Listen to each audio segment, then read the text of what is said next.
வாழ்க்கையில் வெற்றி பெற என்ன வழி? இது ஒரு முக்கியமான கேள்வி. இதுக்கு எல்லாரும் பொதுவாக சொல்கிற ஒரு பதில், உழைச்சா வெற்றி பெறலாம் அப்படிங்கிறது தான். வாழ்க்கையில் வெற்றி பெற உழைப்பு மட்டும் இருந்தால் போதாது, நேர்மையும் வேணும் அப்படிங்கிறார் பால் ஹாஃப்மேன். இவர் யார் தெரியுமா? இவர் ஒரு பெரிய பொருளாதார நிபுணர். இரண்டாவது உலகப் போர் முடிஞ்ச சமயம் அப்போ இவர் அமெரிக்காவின் நிதி ஆலோசகராக இருந்தார். தன்னுடைய வாழ்க்கையில் நடந்த பழைய நிகழ்ச்சி ஒன்று அவர் சொன்னார். இளம் வயசில் படித்து முடித்ததும் அவர் வேலை தேடிக்கிட்டு இருந்தாராம். அப்போ ஒரு கால்நடை வைத்தியர்கிட்ட போய் வேலை கேட்டிருக்கார். இவர் அங்கே போன சமயத்தில் அந்த டாக்டர் தன்னுடைய பழைய கார் ஒன்றை விற்பனை செய்யறதுக்காக வேற ஒருத்தர்கிட்ட பேரம் பேசிக்கிட்டு இருந்தார். வாங்க வந்தவர் இவர்கிட்ட அந்த காரை பற்றின விவரம்லாம் கேட்டுக்கிட்டு இருந்தார். கார் நல்ல நிலைமையில் இருக்குமா அப்படிங்கிற கவலை அவருக்கு. எல்லா விவரங்களையும் கேட்டுக்கிட்டு அவர் கடைசியாக சொன்னார், டாக்டர், இந்த காரை நீங்களே என்னுடைய ஊருக்கு ஓட்டிகிட்டு வர வேண்டியது. கார் எந்த ரிப்பேரும் ஆகாமல் என்னுடைய ஊருக்கு சேர்ந்துட்டுதுன்னா அங்கேயே நான் பணம் கொடுத்து இந்த காரை வாங்கிக்கிறேன் அப்படின்னார். நம்ம கார் அவ்வளோ தூரத்துக்கு வழியில் எந்த கோளாறும் இல்லாமல் போய் சேருமா அப்படிங்கிற சந்தேகம் டாக்டருக்கு. அவர் என்ன செஞ்சார் தெரியுமா? தன்கிட்ட வேலை கேட்டு வந்திருந்த இளைஞர் பால் ஹாஃப்மேனை கூப்பிட்டார். அவர்கிட்ட சொன்னார், இதை பாருப்பா, இந்த காரை நீ அவருடைய ஊர் வரைக்கும் நல்லபடியாக ஓட்டிகிட்டு போய் சேர்த்துட்டீன்னா உனக்கு நான் வேலை கொடுத்து விட்றேன். அது மட்டும் இல்லை, காரு விற்கிற தொகையில் கமிஷனும் கொடுக்குறேன், என்ன சம்மதமா அப்படின்னு கேட்டார். ஹாஃப்மேன் யோசனை பண்ணார். அதுக்கப்புறம் சரின்னு சொல்லி சம்மதிச்சார். கொஞ்ச நேரத்தில் அவரும் கார் வாங்க வந்தவரும் புறப்பட்டாங்க. இவர் ரொம்ப சிரமப்பட்டு வழியில் எங்கேயும் நிறுத்தாமல் காரை ரொம்ப சாமர்த்தியமாக ஓட்டிகிட்டு போய் சேர்த்துட்டார். இவரை அழைச்சிக்கிட்டு வீட்டுக்குள்ளே போனார். அப்புறம் கேட்டார், இதை பார்ப்பா, இப்போ சொல்லு, இந்த காரோட நிலைமை இப்போ எப்படி இருக்குது? உண்மையிலேயே இது நல்ல நிலைமையில் இருக்குதா? உன்னுடைய மனசாட்சிப்படி பதில் சொல் அப்படின்னார். இவரும் உடனே காரு நல்ல நிலைமையில தான் இருக்குது அப்படின்னு சொல்கிறதுக்கு வாயை திறந்தார். அதுக்குள்ளே பார்வை எதிரில் உள்ள சுவர் மேலே பட்டுது. அங்கே இயேசுநாதர் படம் ஒன்று மாட்டியிருந்தாங்க. அதுக்கு அடியில் எழுதியிருந்த வாசகம் என்னன்னா, நீ பேசும் ஒவ்வொரு வார்த்தையையும் இயேசு கவனித்து கொண்டிருக்கிறார் அப்படின்னு இருந்தது. அந்த வரிகளை பார்த்தார். உடனே காரு சரியில்லை அப்படிங்கிற உண்மையை சொல்லிவிட்டார். இவர் இப்படி சொன்னதும் இவரை ரொம்ப ஆச்சரியமாக பார்த்தார். இவர்கிட்ட இருந்த நேர்மை அவரை சிந்திக்க வச்சது. உன்னுடைய நேர்மையை பாராட்டுறேன், உனக்கு கமிஷன் கிடைக்கணுங்கிறதுக்காகவே நான் இந்த காரை வாங்கிக்கிறேன்னார். இப்போ அவர் திகைச்சு போய் நின்னார். மறுபடியும் அவர் சொன்னார், நீ காரை ஓட்டிகிட்டு வரும்பொழுதே உன்னுடைய திறமையை பார்த்தேன், உனக்கு விருப்பம் இருந்தால் நீ என்கிட்டயே வேலைக்கு சேர்ந்துடலாம் அப்படின்னார். பால் ஹாஃப்மேன் அவர்கிட்ட வேலைக்கு சேர்ந்தார். படிப்படியாக முன்னேறினார். கடைசியில் பார்த்தீங்கன்னா அமெரிக்காவினுடைய நிதி ஆலோசகராக ஆனார். அதுக்கப்புறம் அவர் அந்த பழைய சம்பவத்தை எப்பவும் மறக்கிறதில்ல, அடிக்கடி சொல்கிறது உண்டு. அதனால் இதிலேருந்து நாம் தெரிஞ்சுக்க வேண்டியது என்னென்னா, வாழ்க்கையில் முன்னுக்கு வரணும்னா உழைப்பு மட்டும் போதாது, நேர்மையும் வேணும். ஆனால் இந்த காலத்தில் சிலருடைய நேர்மை நமக்கு ஆச்சரியமாக கூட இருக்கும். ஒருத்தர் புஸ்தக கடை வச்சுருந்தார். ரொம்ப நேரமாக தேடி ஒரு புத்தகத்தை கையில் எடுத்தார். அதுக்கு பில் போட சொன்னார். அந்த புத்தக கடைக்கு வந்த இன்னொருத்தர் பில் போடுறவர், சார், இந்த புத்தகம் மகா அறுவை, மகா மட்டம், இது வேணாம், உங்களுக்கு வேற ஏதாவது ஒன்று பாருங்கன்னார். புத்தக கடை வச்சிருக்கிறவரே இப்படி சொன்னார். வாங்க வந்தவர் இவர் ஆச்சரியமாக பார்த்தார். உங்கள் நேர்மையை பாராட்டுறேன், அது சரி, இந்த புத்தகத்தை ஏற்கனவே நீங்கள் படித்து பார்த்துட்டீங்களான்னு கேட்டார். அதை படித்து வேற பார்க்கணுமான்னார். அப்புறம் எப்படி இது மகாமட்டம்னு சொல்கிறீங்க அப்படின்னார். அதை எழுதினவனே நான் தான் சார் அப்படின்னார் அவர். இது ஒரு விதமான நேர்மை, நேர்மையை ஒத்துக்கிறது. எப்படி இருந்தாலும் வாழ்க்கையில் உழைப்பும் நேர்மையும் உயர்வதற்கு வழிகள். உழைப்பை விட நேர்மை முக்கியம் அப்படிங்கிறத புரிந்து கொண்டால் வாழ்க்கையில் வெற்றி நிச்சயம்.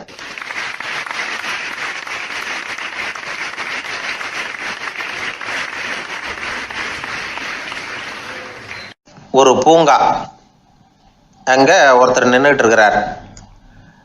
நின்றுக்கிட்டே ஏதோ ஆழ்ந்த யோசனையில் இருக்கிறார். அந்த பக்கமாக இன்னொருத்தர் வந்தார். இவரை கவனித்தார். என்ன யோசனைன்னு கேட்டார். எப்படி எழுந்திருக்கிறதுன்னு யோசனை பண்ணிகிட்டு இருக்கிறேன்னார் அவர். கேட்டவருக்கு ஒரு மாதிரி ஆயிட்டுது. ஏற்கனவே நின்றுக்கிட்டு இருக்கிற ஒருத்தர் எப்படி எழுந்திரிச்சு நிற்கிறதுன்னு யோசிக்கிறாருன்னா அது ஆச்சரியம் தானே. அதுக்கப்புறம் இவர் யோசிக்க ஆரம்பித்தார், என்ன இவர் இப்படி பேசுகிறாரு அப்படின்னு. கீழே விழுந்தால் தானே எழுந்திரிச்சு நிற்க முடியும். அதனால் எழுந்திரிக்கணும்னு நினைக்கிறவங்க முதல்ல கீழே விழணும். இவர் முதல்ல கீழே விழணும், அதுக்கப்புறம் தான் எழுந்திருக்கிறது எப்படின்னு சிந்திக்க முடியும். இந்த உலகத்தில் எல்லாருமே கீழே விழுந்து எழுந்தவர்கள் தான். இப்போ இந்த குழந்தை பருவத்தில் கீழே விழாமல் நடைபயில கற்றுக்கிட்டவங்க யாராவது உண்டா? சின்ன வயசில் ஒரு தடவை கூட கீழே விழலை சார், அப்படியே பிறந்தார் வளர்ந்தார் பெரியவர் ஆயிட்டார் அப்படின்னு யாரையும் சொல்ல முடியாது. அதனால் மனுஷங்கிறவன் விழுந்து புரண்டு எழுந்து தான் நடக்க கற்றுக்கிறான். ஒரு உண்மையை நாம் எல்லாரும் புரிஞ்சுக்கணும். இந்த உலகத்தில் தவறு செய்யாத மனிதர்களே யாரும் கிடையாது. அப்படி இருக்கிறப்போ எப்போதாவது நாம் தவறு பண்ணிவிட்டோம்னா அதுக்காக மனசு உடஞ்சி போயிடக்கூடாது, வாழ்க்கையில் வெறுப்பு வந்துடக்கூடாது. ஒரு தவறு நடந்துவிட்டுதா அதுக்காக மனசு உடஞ்சி போடாதீங்க, அதை ஒரு பாடமாக எடுத்துக்கங்க. அதே தவறு மறுபடியும் நடக்காமல் வேணும்னா பார்த்துக்கலாம், அது போதும். தடைக்கல்ல படிக்கல்லாம் மாற்றிக்கணும், இதுதான் இதில் முக்கியம். ஒரு அலுவலகம், அங்கே ஒரு அதிகாரி, அவர் உயர்ந்த பதவியில் இருந்தார், சிறந்த நிர்வாகின்னு பேர் வாங்கினவர். அவர் தனக்கு கீழே வேலை செய்கிறவங்க கிட்டெல்லாம் சொல்லுவாராம், இந்த நிறுவனத்தில் நீங்கள் எத்தனை தடவை வேணும்னாலும் தவறுகள் செய்யலாம், ஆனால் ஒரே விஷயம் என்னென்னா ஒரே தவறை மறுபடியும் செய்யக்கூடாது, அது முக்கியம் அப்படிம்பாராம். இதை மேம்போக்காக பார்த்தா அவர் ஏதோ தன்னுடைய ஊழியர்களை தவறு செய்ய தூண்டுறது மாதிரி தெரியும். ஆனால் உண்மை அப்படி இல்லை. இன்னைக்கு என்ன நடக்குது தெரியுமா? அநேகமாக எல்லா மனிதர்களுமே ஒரே தவறை தான் மறுபடியும் மறுபடியும் செய்கிறாங்க. விளையாட்டு வீரர்கள் ஒரே மாதிரியான தவறுகளை திரும்ப திரும்ப செய்கிறது உண்டு. கணக்கு எழுதுகிறவங்கள பாருங்கள், ஒரே தப்பை மறுபடியும் மறுபடியும் செய்வாங்க.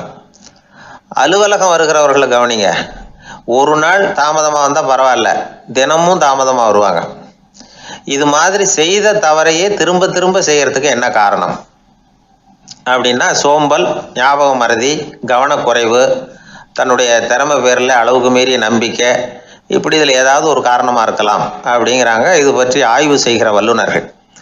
ஒரு தடவை செஞ்ச தவிர மறுபடியும் செய்கிறது இல்லைன்னு முடிவு செஞ்சுக்கிட்டு அதை செயல்படுத்த கற்றுக்கணும், அது போதும், வாழ்க்கை வெற்றிகரமாக அமையும் அப்படிங்கிறாங்க அந்த அனுபவசாலிகள். அதனால் வெற்றிகரமாக வாழ்க்கையில் நடைபோட விரும்பும் இளைஞர்கள் தவிர்க்க வேண்டியது என்னென்னா, முதல்ல சோம்பலை தவிருங்கள், சுறுசுறுப்பாக இயங்குங்கள் அப்படிங்கிறது அவங்க அறிவுரை. ரெண்டாவது ஞாபக மறதி, எந்த செயல்லையும் ஈடுபாடு வேணும், அக்கறை வேணும். மூணாவது கவனக்குறைவு, எதையும் அலட்சியப்படுத்தக்கூடாது. நாலாவது என்னால் முடியாதது எதுவுமே கிடையாது அப்படிங்கிற அளவுக்கு மீறிய நம்பிக்கை, அது ஆபத்தில் கொண்டு போய் விட்டுரும். அதனால் முதல் தவறு உங்களுக்கு ஒரு பாடமாக அமையணும். ஒரு மனிதர், அவர் தன்னுடைய 2 காதுலையும் கட்டு போட்டுக்கிட்டு வந்தார். அவருடைய நண்பர் அதை கவனிச்சுட்டார். என்ன சார் ஆச்சு, 2 காதுலையும் கட்டு போட்டுருக்கீங்களே அப்படின்னு விசாரித்தார். ஒன்றுமில்லை சார், வீட்டில் ரொம்ப ஆர்வமாக டிவியில் கிரிக்கெட் மேட்ச் பார்த்துக்கிட்டு இருந்தேன். அப்போது என்னுடைய மனைவி துணிகளுக்கு அயர்ன் பண்ணிக்கிட்டு இருந்தாங்க. அயர்ன் பாக்ஸை அப்படியே வச்சுட்டு அடுப்பங்கரைக்கு போயிட்டாங்க. அந்த சமயம் பார்த்து டெலிஃபோன் பண்ணி அடிச்சுது. அவசரமாக ஓடி போய் அதை எடுத்து காதில் வச்சேன். அப்போ தான் தெரியும் அது அயர்ன் பாக்ஸுங்கிற விஷயம். சூடாக இருந்ததா, சுட்டு விட்டுது அப்படின்னார். ஒரு காது சரி சார், 2 காதும் ஏன் அப்படி ஆச்சு அப்படின்னு கேட்டார். அதே ஆள் மறுபடியும் ஃபோன் பண்ணா சார் அப்படின்னார். இவர் எவ்வளோ தூரம் யோசிச்சிருப்பார் பாருங்க. அதனால் ஒரு தவறு மறுபடியும் நடக்கக்கூடாது, முதல் தவறு உங்களுக்கு ஒரு பாடமாக அமையட்டும் அப்படிங்கிறது தான் இதிலேருந்து நாம் தெரிந்து கொள்ள வேண்டிய கருத்து. அதனால் தவறுகள் அதெல்லாம் தடைக்கெல்லாம் நினைக்க வேண்டாம், படிக்கெல்லாம் நினைப்போம். அப்படி நினைச்சோம்னா வாழ்க்கையில் வெற்றி நிச்சயம்.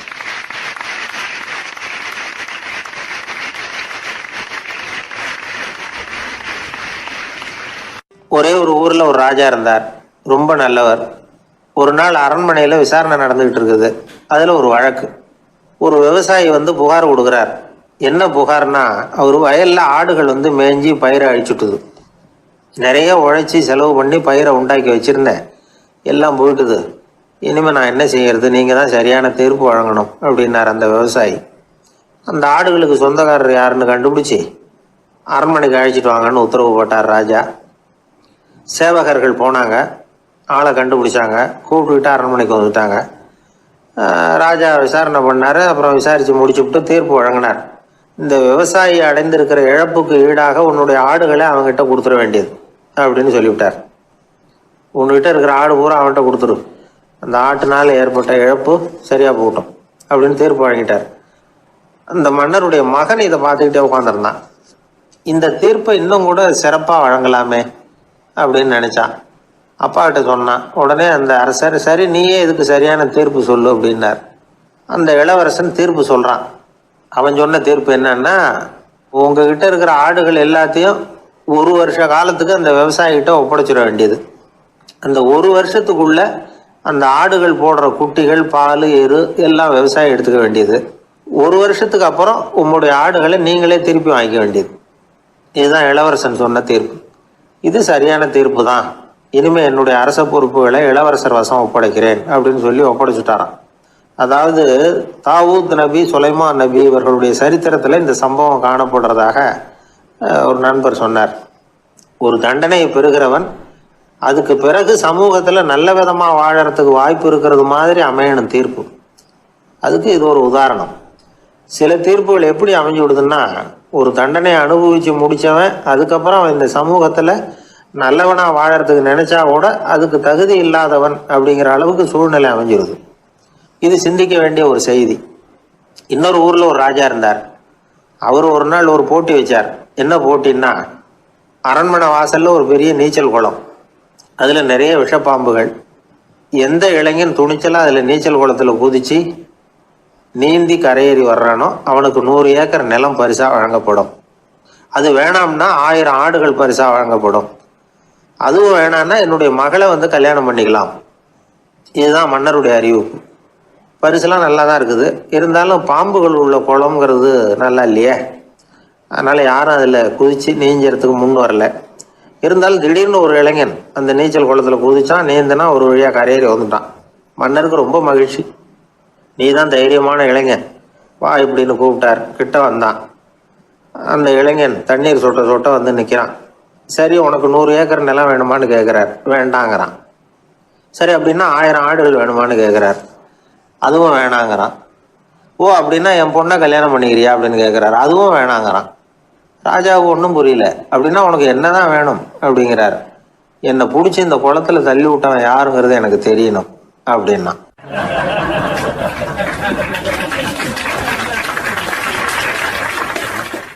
எனக்கு ஒரு நண்பர், அவர் ஒரு வழக்கறிஞர். ஒரு நாள் அவர்கிட்ட பேசிக்கிட்டு இருந்தேன். அப்போ கேட்டேன், ஏன் சார் நீங்கள்லாம் கோர்ட்டில் வாதாடுறப்போ கருப்பு நிற அங்கி அணியிறீங்களே, அதுக்கு என்ன காரணம்? சட்டத்துக்கும் கருப்பு கலருக்கும் என்ன சம்பந்தம் அப்படின்னு கேட்டேன். அது ஒரு சுவாரஸ்யமான கதைன்னார் அவர். சொல்லுங்களேன் அப்படின்னு அவர் சொன்னார். கிபி 1694 வருஷத்தில் இங்கிலாந்து அரசி 2வது மேரிங்கிறவர் இறந்து போனார். அந்த ராணியோட கணவர் 3ஆம் வில்லியம், அவரு ஒரு உத்தரவு போட்டாராம். அரசியோட மறைவுக்கு அனுதாபம் தெரிவிக்கிற வகையில் வழக்குரைஞர்கள் எல்லாரும் கருப்பு நிற அங்கி அணியணும் அப்படின்னு. அன்னைக்கு ஆரம்பித்த அந்த பழக்கம் அதுக்கப்புறம் மாறவே இல்லையாம். இன்னைக்கும் தொடருது. வழக்குரைஞர்கள்லாம் முதல்ல கருப்பு அங்கி மட்டும்தான் அணிஞ்சாங்களாம். அதில் ஒரு சின்ன சங்கடம். ஏற்கனவே உடம்பு கருப்பாக இருக்கிறவங்க அதுக்கு மேலே கருப்பு ட்ரெஸ் வேற போட்டுக்கிட்டா முகம் பளிச்சுன்னு தெரியாது இல்லையா? அதனால் முகம் பளிச்சுன்னு தெரியறதுக்காக அவங்கெல்லாம் வெள்ளை நிற பட்டியை அணிய ஆரம்பித்தாங்களாம். இப்படி தான் இங்கிலாந்தில் அந்த பழக்கம் ஆரம்பமாயிருக்குது. அந்த சமயத்தில் இந்தியாவை ஆண்டது பிரிட்டிஷ்காரங்க தானே, அதனால் இங்கேயும் அந்த பழக்கம் அப்படி நடைமுறைக்கு வந்துட்டுது. அதே மாதிரி சர்ச்சிலின் மூதாதையரான மார்ல்பரோ பிரபுவின் ஞாபகார்த்தமாக நீதிபதிகள் இந்த வெள்ளை குள்ளாய் அணிகிற முறை பழக்கத்துக்கு வந்துதான். இதுதான் என்னுடைய நண்பர் சொன்ன தகவல். இங்கிலாந்தில் நீதிமன்றம்ங்கிறது ரொம்ப மதிப்புள்ளது. அந்த அளவுக்கு சட்டத்துக்கு அங்கே மரியாதை. அங்கே நடந்த ஒரு சுவாரஸ்யமான நிகழ்ச்சியை ஒரு சகோதரி எழுதி அனுப்பியிருந்தாங்க. அவங்க அப்பா நீதித்துறையை சேர்ந்தவரா. அவர் சொன்னதான் இது. அவங்க எழுதி அனுப்பியிருந்த விஷயம் என்னென்னா, அங்கே ஒரு கேஸில் ஒரு முக்கியமான தீர்ப்பு வழங்க வேண்டியிருக்குது. ஜட்ஜு, பாரட்லா படித்த பெரிய பெரிய வக்கீல்கள், ஜூரி எல்லாருமா கூடி அந்த கேஸை பற்றி விவாதிக்கணும். சுமாராக 40 பேர். இதுக்காக கோர்ட்டு ஹாலில் விசேஷ சேம்பரில் நுழையிறதுக்கு முன்னாடி அவங்களெலாம் தங்களுடைய கோட்டு தொப்பி எல்லாத்தையும் கழட்டி அங்கே நின்றுக்கிட்டு இருந்த ஒரு அட்டண்டர்கிட்ட கொடுத்துட்டு உள்ளே போனாங்க. அந்த ஆள் படிக்காதவர். அவர் ஒவ்வொருத்தர் கொடுக்குறதையும் வாங்கி அங்கே அப்படியே ஒரு இடத்துல அடுக்கி வைக்கிறார்.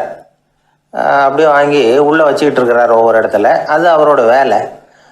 உள்ளே போன ஜட்ஜி, வக்கீல், ஜூரி எல்லாரும் ரொம்ப நேரமாக அந்த கேஸை பற்றி விவாதிக்கிறாங்க. ஒரு நாள் பூரா ஆயிட்டுது. அவ்வளவு தீவிரமா அக்கு வேறு ஆணி வேறையா பிச்சு உதறி இருக்கிறாங்க. ஒரு வழியா 13 மணி நேரம் கழிச்சு வெளியில வந்திருக்கிறாங்க. ஒவ்வொருத்தரா வர வர அந்த அட்டெண்டரும் அவங்கவுங்க கோட்டு தொப்பிய அவங்க கிட்ட எடுத்து ரொம்ப மரியாதையா திருப்பி கொடுத்துக்கிட்டு இருக்கிறார். கடைசியா ஜட்ஜ்மெண்ட்லாம் எழுதி முடிச்சுட்டு ரொம்ப திருப்தியோடவும் களைப்போடவும் வெளியில வந்துகிட்டு இருக்கிறாராம். இந்த ஆள் அவருடைய மேல் கோட்டையும் தொப்பியையும் எடுத்து அவர்கிட்ட ரொம்ப மரியாதையோட நீட்டினாராம். ஜட்ஜுக்கு ரொம்ப ஆச்சரியம். இந்த ஆள் எப்படி இவ்வளவு பேரோட கோட்டு தொப்பி எல்லாத்தையும் ஞாபகம் பேசாம திருப்பி கொடுக்குறார் அப்படிங்கிறது அவருக்கு ஆச்சரியம். அதனால அவர் அந்த ஆளை பார்த்து கேட்டாராம், ஏப்பா இந்த கோட்டை கொடுக்குறிய இது என்னோடது தானா, என்னோடது தான்னு உனக்கு எப்படி தெரியும் அப்படின்னாராம். இதுக்கு அந்த பியூனு ரொம்ப பதவிசா பதில் சொன்னாராம், ஐயா இந்த கோட்டு ஹேட்டை உங்ககிட்ட வாங்கி மாட்டினேன், இப்போ திரும்ப உங்ககிட்ட தரணும், தந்துட்டேன், இதுதான் என்னோட வேலை, மற்றபடி இது உங்களோட தான் இல்லையா அப்படிங்கிறதெல்லாம் எனக்கு தெரியாதுங்க அப்படின்னாராம்.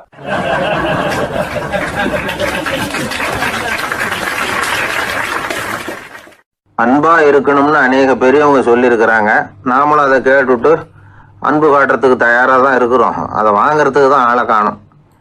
இருந்தாலும் அன்புல எத்தனையோ வகை உண்டு. அதை சரியா புரிஞ்சுக்கிட்டு அதுக்கப்புறம் அன்பு காட்ட ஆரம்பிக்கணும். வகையை புரிஞ்சுக்காம அன்பு காட்டினா வம்புல மாட்டிக்க வேண்டியது தான்.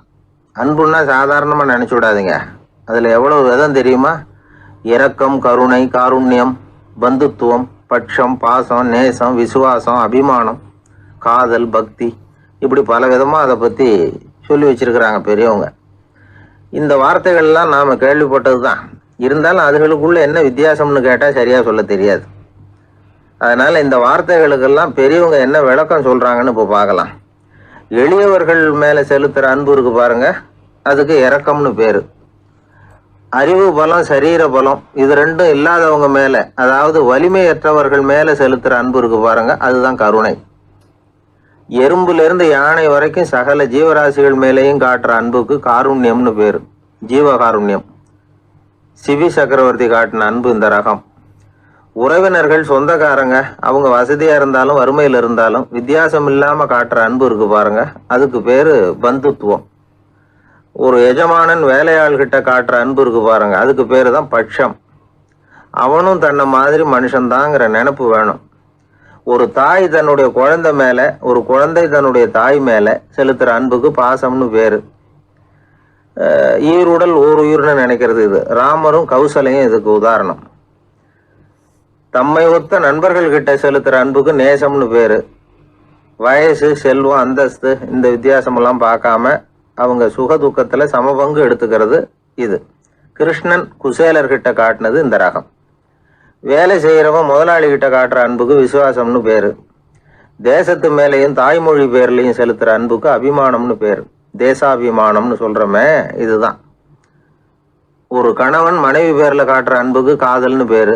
கடவுள் பேர்ல செலுத்துற அன்புக்கு பக்தின்னு பேரு. இப்படி அன்புல பல ரகம் இருக்கிறப்போ அதுல உள்ள வித்தியாசம் தெரியாம இடம் மாத்தி அன்பு காட்டினா இடைஞ்சல் தான். சரி, இந்த அன்பை பத்தி விஞ்ஞானம் என்ன சொல்லுது தெரியுமா? இதயத்தை பாதுகாக்கிறதுக்கு முக்கியமா தேவைப்படுற ஒண்ணு இந்த அன்பு தான்னு சொல்லுது. நெதர்லாந்து விஞ்ஞானிகள் இதை ஆராய்ச்சி பண்ணியே கண்டுபிடிச்சிருக்கிறாங்க. கொஞ்சம் முயல் குட்டிகளை 2 பிரிவா பிரிச்சாங்க. 2 குரூப்புக்கும் கொழுப்பு அதிகமா உள்ள ஆகாரத்தையே கொடுத்துக்கிட்டு வந்தாங்க. ஆனா ஒரு குரூப்புக்கு வெறுமன ஆகாரத்தை கொடுத்ததோட சரி, இன்னொரு குரூப் முயல்களுக்கு ஆகாரம் கொடுத்ததோட நிறுத்திக்கல. அதுக்கு முன்னாடி கூண்டுகளை திறந்து விட்டு முயல்களை கொஞ்ச நேரம் எடுத்து கொஞ்சி விட்டு அதுக்கப்புறமா ஆகாரம் கொடுத்தாராம் ஆராய்ச்சியாளர். இந்த குரூப்புக்கு இதய பாதிப்பு 60% குறைச்சலா இருந்துதான். சில நோயாளிகளுக்கு ஹார்ட் அட்டாக் வந்தாலும் அதை தாங்கிக்கிட்டு குணமாகிற சக்தி அதிகமா இருக்குது. இது எப்படின்னு ஆராய்ச்சி பண்ணி பார்த்துருக்குறாங்க. அவங்கெல்லாம் மனைவி தன் பேர்ல ரொம்ப அன்பா இருக்கிறதாக நினைக்கிறவங்களா இருக்கிறாங்களாம். இதய நோயாளிகள் பல பேரை சந்திச்சு இதய நோய் ஏற்பட என்ன காரணம்னு கேட்டிருக்கிறாங்க. அவங்க சொன்ன காரணம்லாம் சாப்பாடு சம்பந்தமா இல்லையா, மனைவி அன்பா இல்லை, இப்படிப்பட்ட காரணத்தை தான் சொல்றாங்களாம். அதனால இதயத்தை பாதுகாக்கணும்னு நினைக்கிறவங்க அடுத்தவங்க அன்பா இருக்கிறது மாதிரி பார்த்துக்குங்க, அதுதான் முக்கியம். ஒருத்தர் முகம் பூரா பிளாஸ்டரி போட்டுக்கிட்டு வந்தார் ரொம்ப கோபமா. என்னங்க ஆச்சுன்னு விசாரித்தேன். எல்லாம் உங்களால் தான் சார்னார். விவரமாக சொல்லுங்களேன் என்ன. உங்கள் தகவலை கேட்டுட்டு ஒரு பூனைக்குட்டியை கையில் எடுத்தேன், அன்பா அதை தடவி கொடுக்கறதுக்காக. ஆனால் அது முந்திக்கிட்டது. அது என் முகத்தை தடவி கொடுத்துட்டுது. முகம் பூரா நகை கீறல். அதுதான் இப்படி அப்படின்னார். அன்புல அறிவு சேராததுனால வந்த கோளாறு இது.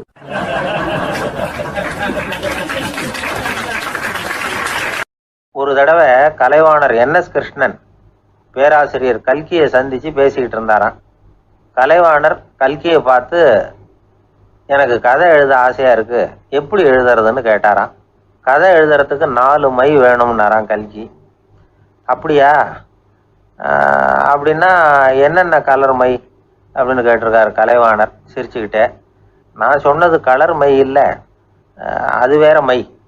அதாவது கதை எழுதுறதுக்கு தேவைப்படுகிற 4 மை எதுன்னா, 1 திறமை, 2 பேணாமை, 3வது தனிமை, 4வது பொறுமை அப்படின்னாராம்.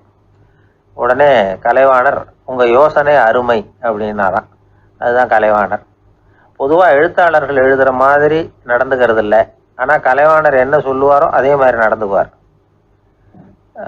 எல்லாருக்கும் எல்லாம் கிடைக்கணுங்கிற கருத்தை சினிமா படங்களில் வலியுறுத்துவார். அதே மாதிரி நடைமுறை வாழ்க்கையிலேயே எல்லாருக்கும் எல்லாமும் கொடுப்பார்.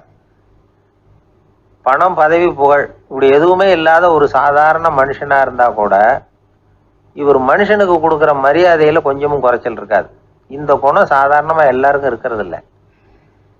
அவர் சினிமா தியேட்டருக்கு போய் சினிமா பார்க்குறது வழக்கம்.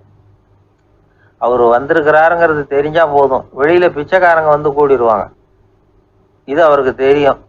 வெளியில் நம்மளை நம்பி ஒரு கூட்டம் காத்துக்கிட்டு இருக்குமேன்னு நினைப்பார். உடனே ஒரு 100 ரூபா நோட்டை கொடுத்து சில்லறையாக மாற்றிட்டு வர சொல்லுவார். படம் முடிஞ்சு வெளியில் வர்றப்போ சில்லறையோடு வருவார். எல்லாருக்கிட்டையும் கொடுத்துருவார். ஏன்னா எல்லாரும் தேடிட்டு வருவாங்க அவரை. என்ன எல்லாரும் சௌக்கியமாக இருக்கிறீங்களா அப்படின்னு பிரியமாக விசாரிப்பார். ஏதோ ரொம்ப நெருங்கின சொந்தக்காரங்களை விசாரிக்கிறது மாதிரி விசாரிப்பார். தன்கிட்ட இருக்கிற சில்லறையை எல்லாருக்கும் சமமாக பிரித்து கொடுத்துட்டு தான் அங்கேருந்து புறப்படுவார். ஒரு நாள் அது மாதிரி புறப்படுற சமயத்தில் ஒரு சின்ன பையனுக்கு சில்லறை எதுவும் கிடைக்கல கொடுக்கறதுக்கு. இது கலைவாணருக்கு தெரியாது. காரில் ஏறி புறப்பட்டு போயிட்டார். அந்த பையன் காரை பிடிச்சிக்கிட்டு பின்னாடியே ஓடியாந்துருக்கிறான். ஐயா, நீங்களே இல்லைன்னு சொன்னால் நான் என்ன பண்ணுறது, இன்னைக்கு பட்னி தான், அம்மாவுக்கு வேற உடம்பு சரியில்லை அப்படின்னு கத்திக்கிட்டே ஓடியாந்தானா. கலைவாணர் கவனிச்சுட்டார். உடனே காரை நிறுத்த சொன்னார். இறங்கினார். அந்த சின்ன பையனை கட்டி பிடிச்சிக்கிட்டு, என்னை மன்னிச்சுக்கப்பா, நான் கவனிக்காமல் வந்துட்டேன் அப்படின்னு சொல்லி அழ ஆரம்பிச்சிட்டாராம். இன்னொரு தடவை இதே மாதிரி ஒரு தியேட்டர்லேருந்து வெளியில் வந்திருக்கிறார். ஒரு ஆள் அவர்கிட்ட வந்து நின்றுருக்கார். அவர் கொடுக்கறதுக்கு இவர்கிட்ட பணம் இல்லை. பணம் இல்லையாப்பா அப்படின்னாராம். உங்ககிட்டே இல்லையா அப்படின்னாராம் அவர். கலைவாணருக்கு மனசு ரொம்ப சங்கடமாக போச்சு. உடனே புறப்பட்டு வீட்டுக்கு போனார். அங்கே இங்கே தேடி பார்த்து அங்கேருந்த கொஞ்சம் நெஞ்ச சில்லறை எடுத்தார். காரு டிரைவரை கூப்பிட்டார். தியேட்டர் வாசலில் நின்றுக்கிட்டு இருந்த ஆசாமியோட அங்க அடையாளங்களை சொன்னார். காரை எடுத்துகிட்டு போய் அந்த ஆளை கண்டுபிடிச்சி இந்த காசை கொடுத்துட்டு வா அப்படின்னு அனுப்பி வச்சாராம். பிச்சை போடுறதுக்காக காரை அனுப்புனதாக வேற யாரை பற்றியாவது நீங்கள் கேள்விப்பட்டிருக்கிறீங்களா? அவர் ஒரு வித்தியாசமான மனிதர், வித்தியாசமான கலைஞர். கலைவாணரோட சகோதரர் கல்யாணம் நடந்தது. அதில் தியாகராஜ பாகவதர் கச்சேரி முடிஞ்ச உடனே அதில் சம்பந்தப்பட்ட கலைஞர்களுக்கெல்லாம் கலைவாணர் பரிசுகள் கொடுக்குறார். அந்த கச்சேரியில் கடம் வாசித்தவருக்கு மட்டும் மற்ற எல்லாருக்கும் கொடுத்ததை விட பெருசாக ஒரு வெள்ளிக்கோப்பையை பரிசாக கொடுத்தாராம். மற்றவங்களுக்கெல்லாம் சின்னதாக கொடுத்துட்டு கட வித்துவானுக்கு மட்டும் பெருசாக பரிசு கொடுக்குறீங்களே ஏன்னு கேட்டிருக்கிறாங்க. அதுக்கு கலைவாணர் விளக்கம் கொடுத்தாராம். இப்பெல்லாம் ரயிலில் கூட்டம் அதிகங்கிறது உங்களுக்கு எல்லாருக்கும் தெரியும். இந்த வித்துவான் இவ்வளவு பெரிய மண்பானையை ரயிலில் ரொம்ப பத்திரமா உடையாம ரொம்ப தூரத்திலேருந்து கொண்டு வந்துருக்கிறாரே, அது என்ன சாமானியமான காரியமா? அவரோட அந்த சாமர்த்தியத்தை பாராட்டுறதுக்காக தான் அவருக்கு இவ்வளவு பெரிய பரிசு அப்படின்னாராம்.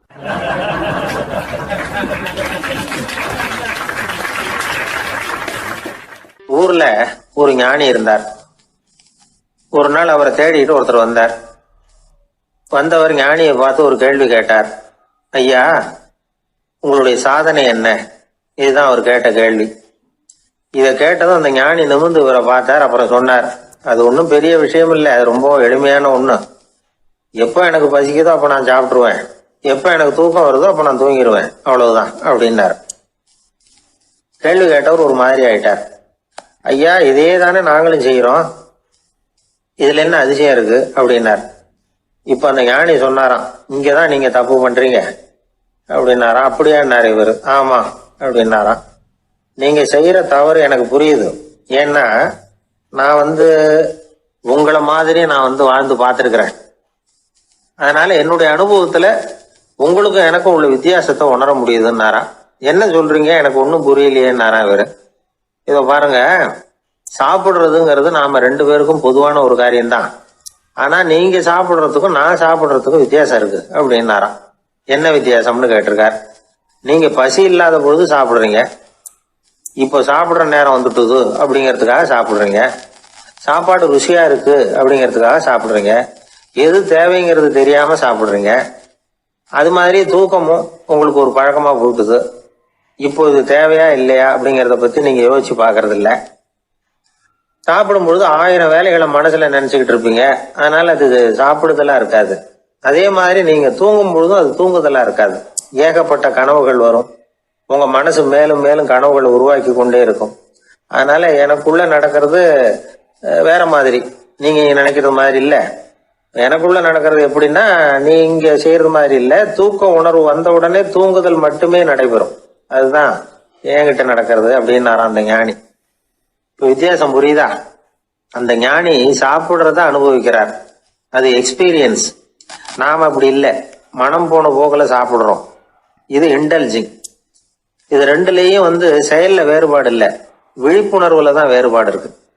அவர் சாப்பிடும் பொழுது ஒரு சாட்சி மனோபாவத்தோட சாப்பிடுறார். எவ்வளவு தேவையோ அவ்வளவுதான் சாப்பிடுறார். ஏன்னா அவருடைய விழிப்புணர்வு முழுமையா செயல்படுது. அதனால அவர் சாப்பிடும் பொழுது நம்மை விட மகிழ்ச்சியா இருக்கிறார். நாம அப்படி இல்லை, வயிற்றை நிரப்புறதுக்காக சாப்பிடுறோம். இன்னும் சொல்ல போனா சாப்பிடும் பொழுது நாம அங்கேயும் இருக்கிறது இல்லை, எங்கேயோ போயிடுறோம். உடம்பு மட்டும்தான் அங்க இருக்கும். ஆனா ஞானி அப்படி இல்லை. அவர் சாப்பிடும் பொழுது சாப்பிடுதல் மட்டுமே இருக்கும்.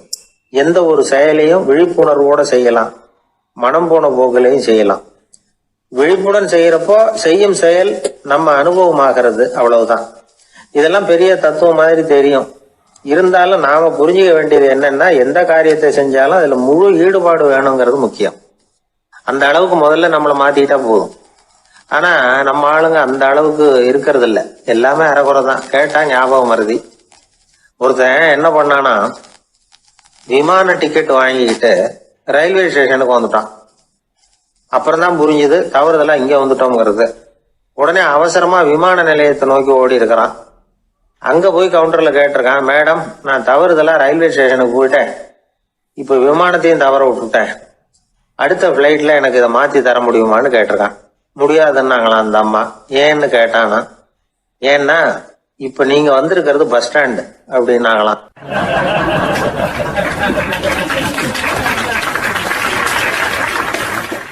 சீடன் வெளியூர் புறப்படுறதுக்கு தயாரா இருந்தான். ரொம்ப தூரம் போக போறான், திரும்பி வர நாளாகும். புறப்படுறதுக்கான ஆயத்த வேலைகள்ல ஈடுபட்டிருந்தான். அந்த சமயம் பார்த்து இன்னொரு சீடன் அவங்கிட்ட வந்தான். நம்ம குரு உன்னை அழைச்சிட்டு வர சொன்னார், வா அப்படின்னு கூப்பிட்டான். இவன் உடனே புறப்பட்டு போனான். குருநாதரை பார்த்தான். அவர் காலில் விழுந்து வணங்கினான். வணங்கிவிட்டு எழுந்திரிச்சான். அவ்வளவுதான். குரு ஏதாவது உபதேசம் பண்ணுவாருன்னு எதிர்பார்த்தான். ஆனா நடந்தது என்ன தெரியுமா? குரு அவனுக்கு ஓங்கி ஒரு அடி கொடுத்தார். எதிர்பாராம இந்த அடியை வாங்கினதும் அந்த சீடன் அதிர்ந்து போயிட்டான். பக்கத்துல இருந்த மற்ற சீடர்களும் திகைச்சு போய் நின்னுட்டாங்க. அடி வாங்கின சீடனுக்கு மனசுக்குள்ள குழப்பம், நாம என்ன தப்பு பண்ணணும், புறப்படுற நேரத்துல இப்படி குரு கிட்ட அடி வாங்குற மாதிரி ஆயிட்டுதே அப்படின்னு நினைச்சு மனசுக்குள்ள ரொம்ப வேதனைப்பட்டான். கொஞ்சம் துணிச்சலை வரவழைச்சுக்கிட்டு குருநாதர்கிட்டயே கேட்டுட்டான், சுவாமி நான் என்ன தப்பு பண்ணினேன், என்னை இப்படி அடிச்சுட்டீங்களே, ஒரு வார்த்தை கூட உங்களை எதிர்த்து நான் பேசினது இல்லையே, இவ்வளவு காலமா உங்க விருப்பத்துக்கு விரோதமா ஒரு காரியம் கூட நான் செஞ்சது இல்லையே, வந்ததும் வராததுமா ஒண்ணுமே சொல்லாம என்ன அடிச்சுட்டீங்களே, குருவே நான் செஞ்ச குற்றம் தான் என்ன அப்படின்னு கண்ணீரோட பரிதாபமா கேட்டானா அந்த சீடன். ஆனா அந்த குரு முகத்துல கொஞ்சம் கூட கோபம் இல்லை. அவர் சிரிச்சுக்கிட்டே நின்றுகிட்டு இருந்தாராம். அதுக்கப்புறம் சொன்னாராம், என்னுடைய அருமை சீடனே, நீ ஒரு தவறும் பண்ணல, நான் உன்னை அடிச்சது நீ ஏதோ தப்பு பண்ணிவிட்டேங்கிறதுக்காக இல்லை, நீண்ட பயணம் போக போறேன், ஞாபகமா ஏதாவது கொடுத்து அனுப்ப வேணாமா? நீ ஞானம் பெற்ற பிறகுதான் திரும்பி வர போறேங்கிறது எனக்கு தெரியும். அதுக்கு பிறகு உன்னை வந்து அடிக்க முடியுமா? அதனால இப்ப கிடைச்சிருக்கிற இந்த வாய்ப்பை பயன்படுத்திக்கிட்டேன், அப்போதைக்கு இப்பவே அடிச்சுட்டேன், அவ்வளவுதான், வேற ஒண்ணும் இல்லை அப்படின்னாராம். குரு சிரிச்சுக்கிட்டே இப்படி சொல்றார். இருந்தாலும் இதுவும் ஒரு உபதேசம் தான். அதிர்ச்சிகளால வந்து விழிப்படைய வைக்கிறதும் ஒரு வழிதான். இது வந்து ஜென் வழி. பெரும்பாலும் அதிர்ச்சியின் மூலமாகவே ஞான தரிசனத்தை அருள்கிறவர்கள் தான் ஜென் குருமார்கள். நம்ம தியானம் தான் ஜென். இந்தியாவிலிருந்து இது சீனாவுக்கு போய் கொஞ்சம் பேர் மாறி வளம் பெற்று ஜப்பான்ல ஜென் ஆகி வளர்ந்துருக்குது, அவ்வளவுதான். ஜென்கிறது தியானம். எதை நினைச்சும் தியானிக்கிறது இல்லை, எல்லாத்துலயும் தியானம் இருக்கிறதா சொல்லுது ஜென். பேசுறது, இருக்கிறது, நடக்கிறது, சாப்பிடுறது, சிரிக்கிறது, தூங்குறது, தொழில் செய்யறது அல்லது சும்மா இருக்கிறது எல்லாமே தியானம் தான். ஜென்கிறது ஒரு சுய தரிசனம், தன்னைத்தானே அடையாளம் கண்டுகொள்கிறது தான் அது. இல்லாத எதையும் தேடி கண்டுபிடிக்கிறது இல்லை. சென் மார்க்கத்தை பத்தி ஓஷோ என்ன சொல்றாரு தெரியுமா? காணாமல் போன தன்னுடைய மூக்கு கண்ணாடி தன்னுடைய மூக்கின் மேல் இருப்பதை கண்டுகொள்வது போன்றது ஜென் அப்படிங்கிறார். நம்மால் இன்னொருத்தர் முகத்தை ரொம்ப நேரமா உத்து பார்த்துக்கிட்டு இருந்தார். என்ன பாக்குறீங்கன்னாரு அவரு. நீங்க போட்டிருக்கீங்களே மூக்கு கண்ணாடி, அதை தான் பாக்குறேன்னாரு இவரு. நீங்க அப்படி பாக்குறதுக்கு விசேஷ காரணம் ஏதாவது உண்டான்னு கேட்டார் இவர். உண்டுன்னார். என்னன்னு கேட்டார். நேத்திக்கு காணாம போன என்னோட மூக்கு கண்ணாடி அது அப்படின்னாராம் இவர்.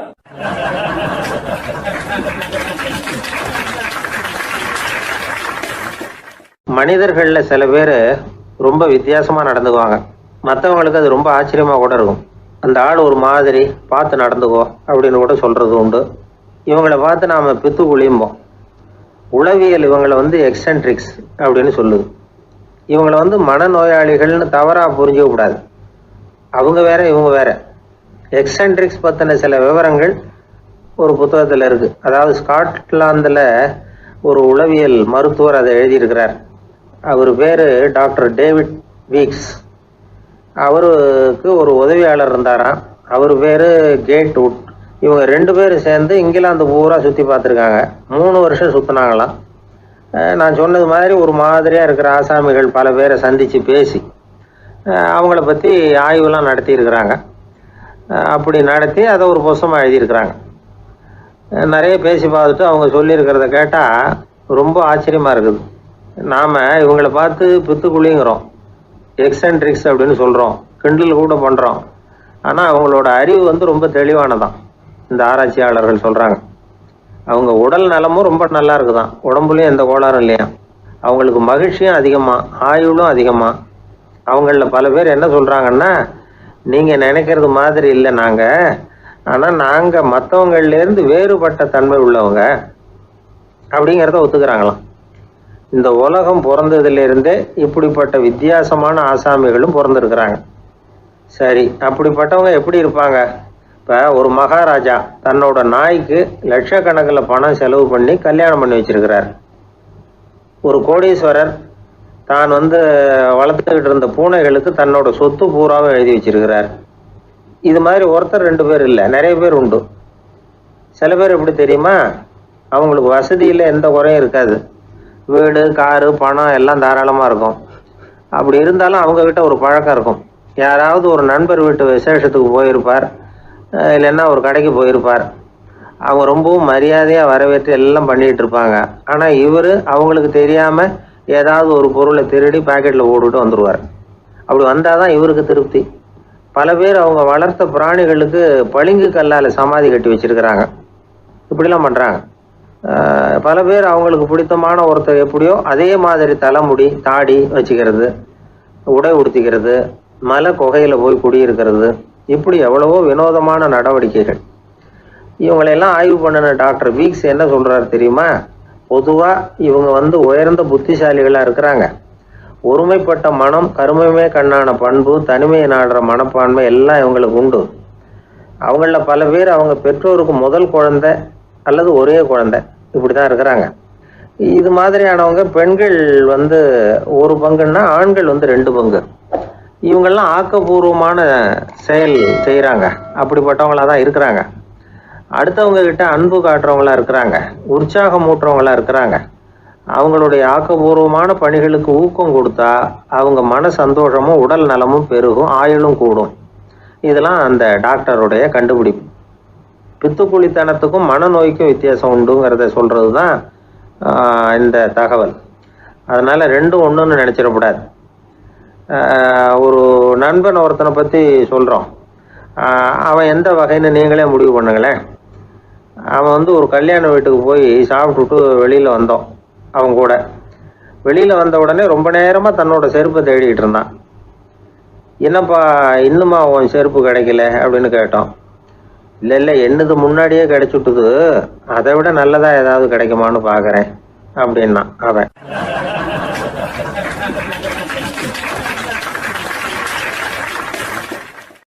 என்ன சார் உங்கள் பையன் என்ன செஞ்சுக்கிட்டு இருக்கிறான் இப்போ அப்படின்னு கேட்டார் ஒருத்தர். அடிக்கடி கண்ணாடி முன்னாடி நின்று அழகு பார்த்துக்கிட்டு இருக்கிறான் சார் அப்படின்னாரு அப்பா. இளம் பருவம் இப்படி தான் இருக்கும், அதையெல்லாம் சாதாரணமாக நினச்சிடாதீங்க அப்படின்னாரு அவர்.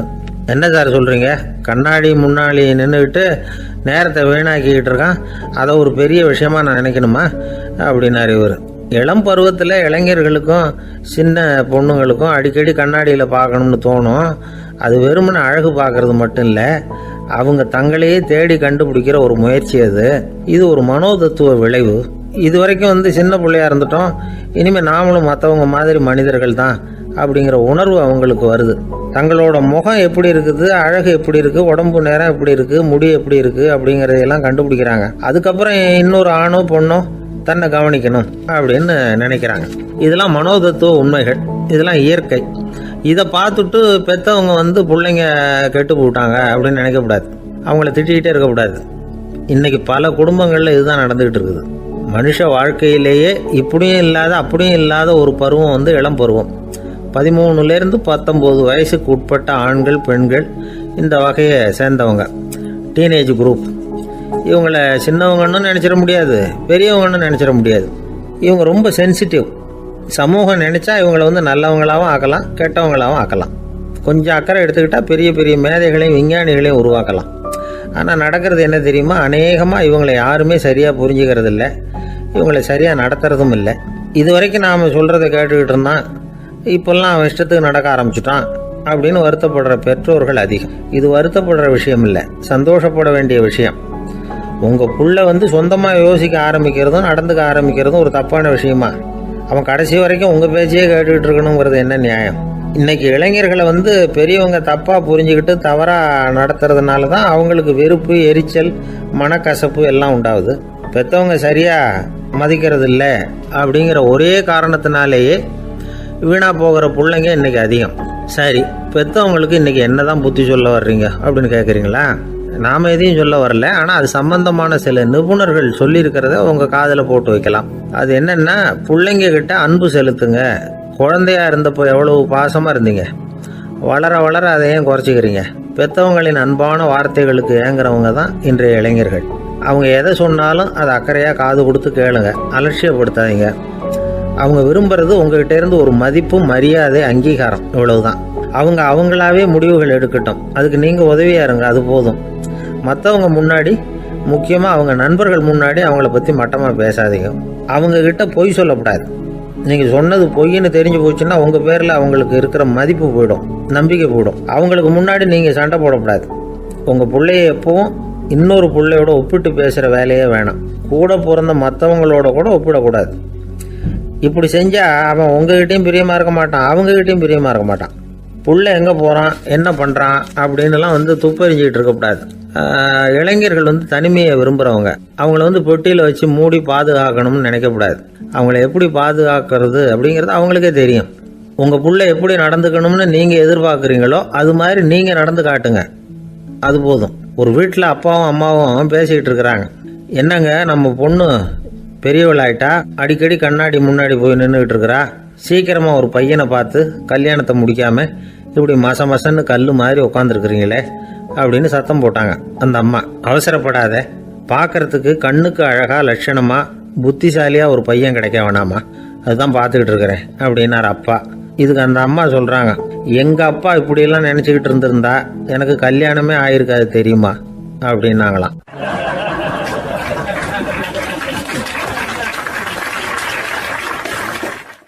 இன்பம் துன்பம் இது ரெண்டும் சேர்ந்தது தான் வாழ்க்கை. இது எல்லாரும் சொல்லிகிட்டு இருக்கிற ஒரு உண்மை. அது சரி, இது ரெண்டும் வர்றதுக்கு என்ன காரணம்? துறவி ஒருத்தர் யோசித்து பார்த்துருக்கார். இன்ப துன்பம் தோன்றுவதற்கு முக்கியமாக 6 காரணங்கள் உண்டு அப்படிங்கிறார் அவர். அது என்னங்கிறத நாமளும் தெரிஞ்சு வச்சுக்குவோமே. இப்போ முதல் காரணம் சுயநலம். ஒரு தாயார் தன்னுடைய சுயநலம் கருதி தன்னுடைய மகன் இன்பமாக இருக்கணும்னு ஆசைப்படுறாங்க. மகனும் அப்படியே ஆசைப்படுறான். அதனால் தாயாரின் இன்ப துன்பங்களை பார்த்துட்டு மகனும் இன்ப துன்பம் அடையிறான். அந்த அம்மாவுக்கும் அதே நிலைமை தான். 2வது காரணம் உறவு. நான் துறவியான பிறகு கூட உறவுங்கிற காரணத்தினால தான் தாயாருடைய சுக துக்கங்களை கண்டு நானும் சுக துக்கம் அடைகிறேன். என் தாயாருடைய நிலைமையும் இதுதான் அப்படிங்கிறார் ஒரு துறவி. 3வது காரணம் என்னென்னா அறிமுகம். எனக்கு அறிமுகமான ஒருத்தரை ரயில் நிலையத்தில் சந்திக்கிறேன். அவர் தன்னுடைய பணப்பையை எங்கேயோ தொலைச்சி விட்டு வருத்தப்பட்டுக்கிட்டு இருக்கிறார். நானும் வருத்தப்படுறேன். அந்த சமயத்தில் யாரோ ஒருத்தர் இதுதானே அவங்க பணப்பை அப்படின்னு சொல்லி கொண்டாந்து நீட்டுறார். பணப்பையை தொலைச்சவர் சந்தோஷப்படுறார். நானும் சந்தோஷப்படுறேன். இது அந்த துறவி சொல்கிற அனுபவம். 4வது காரணம் என்னென்னா கருணை. எனக்கு முன்னே தெரியாத ஒருத்தனை யாரோ ஒருத்தன் அடித்து காயப்படுத்தி போடுறான். கருணை காரணமாக நான் அதுக்காக துக்கப்படுறேன். 5வது காரணம் எதையும் நம்புறது. ஒரு பசுமாட்டை ஒரு முரணை அடிச்சுக்கிட்டு இருக்கிறான் அப்படின்னு ஒருத்தர் நம்மகிட்ட சொல்கிறாருன்னு வைங்க, உடனே நான் துக்கப்படுறேன். இன்னொருத்தர் அந்த முரணனை போலீஸ்காரங்க பிடிச்சிட்டு போயிட்டாங்கன்னு சொல்கிறாரு. நான் உடனே சந்தோஷப்படுறேன். 3வதாக ஒருத்தர் முதல் 2 பேரும் சொன்னது பொய்யுங்கிறார். அப்போ நான் இன்ப துன்பம் ரெண்டுமே இல்லாமல் நிம்மதியாக இருக்கிறேன். இது ஒரு விதம். அடுத்தது 6வது காரணம் என்னென்னா தன்மயமாகுதல். ஒரு நாவல் படிச்சுக்கிட்டு இருக்கிறோம். அதில் வர்ற பாத்திரங்களோட நாம் ஒன்றி போயிடுறோம். அதில் வர்ற பாத்திரங்கள் சிரிச்சுதுன்னா நாமளும் சிரிக்கிறோம், அது அழுதுன்னா நாமளும் அழறோம். அதெல்லாம் அந்த துறவி சொல்கிற அனுபவ உண்மைகள். இன்ப துன்பம் இது ரெண்டும் தோன்றுவதற்கு சுயநலம், உறவு, அறிமுகம், கருணை, எதையும் நம்புறது, தன்மயமாகிறது, இது எல்லாம் தான் முக்கிய காரணம் அப்படின்னு அவர் சொல்கிறார். ஆகக்கூடி ஒட்டு மொத்தமாக யோசனை பண்ணி பார்த்தா பிற பொருள்கள் மீது பற்றுதல் காரணமாக தான் நாம் இன்ப துன்பம் அடைகிறோம் அப்படிங்கிறத புரிஞ்சிக்க முடியுது. மனுஷன் இன்ப துன்பம் அடைகிறதுக்கு 7வது காரணம் கூட ஒன்று உண்டு அப்படின்னு சொல்லிகிட்டே வந்தார் ஒருத்தர். அது என்ன அப்படின்னு கேட்டோம். அதுதான் சார் இந்த நீங்கள் சொல்லிட்டு வர்ற இன்று ஒரு தகவல்னார். எப்படி சொல்கிறீங்கன்னு கேட்டோம். இன்று ஒரு தகவல் கேட்க ஆரம்பிக்கிறப்போ மனசில் இன்பம், ஆரம்பித்த உடனே இது ஏற்கனவே கேட்ட சமாச்சாரமாச்சே அப்படின்னு நினைக்கிறப்போ துன்பம் அப்படின்னு அதுக்கு ஒரு விளக்கம் கொடுத்தார் அவர்.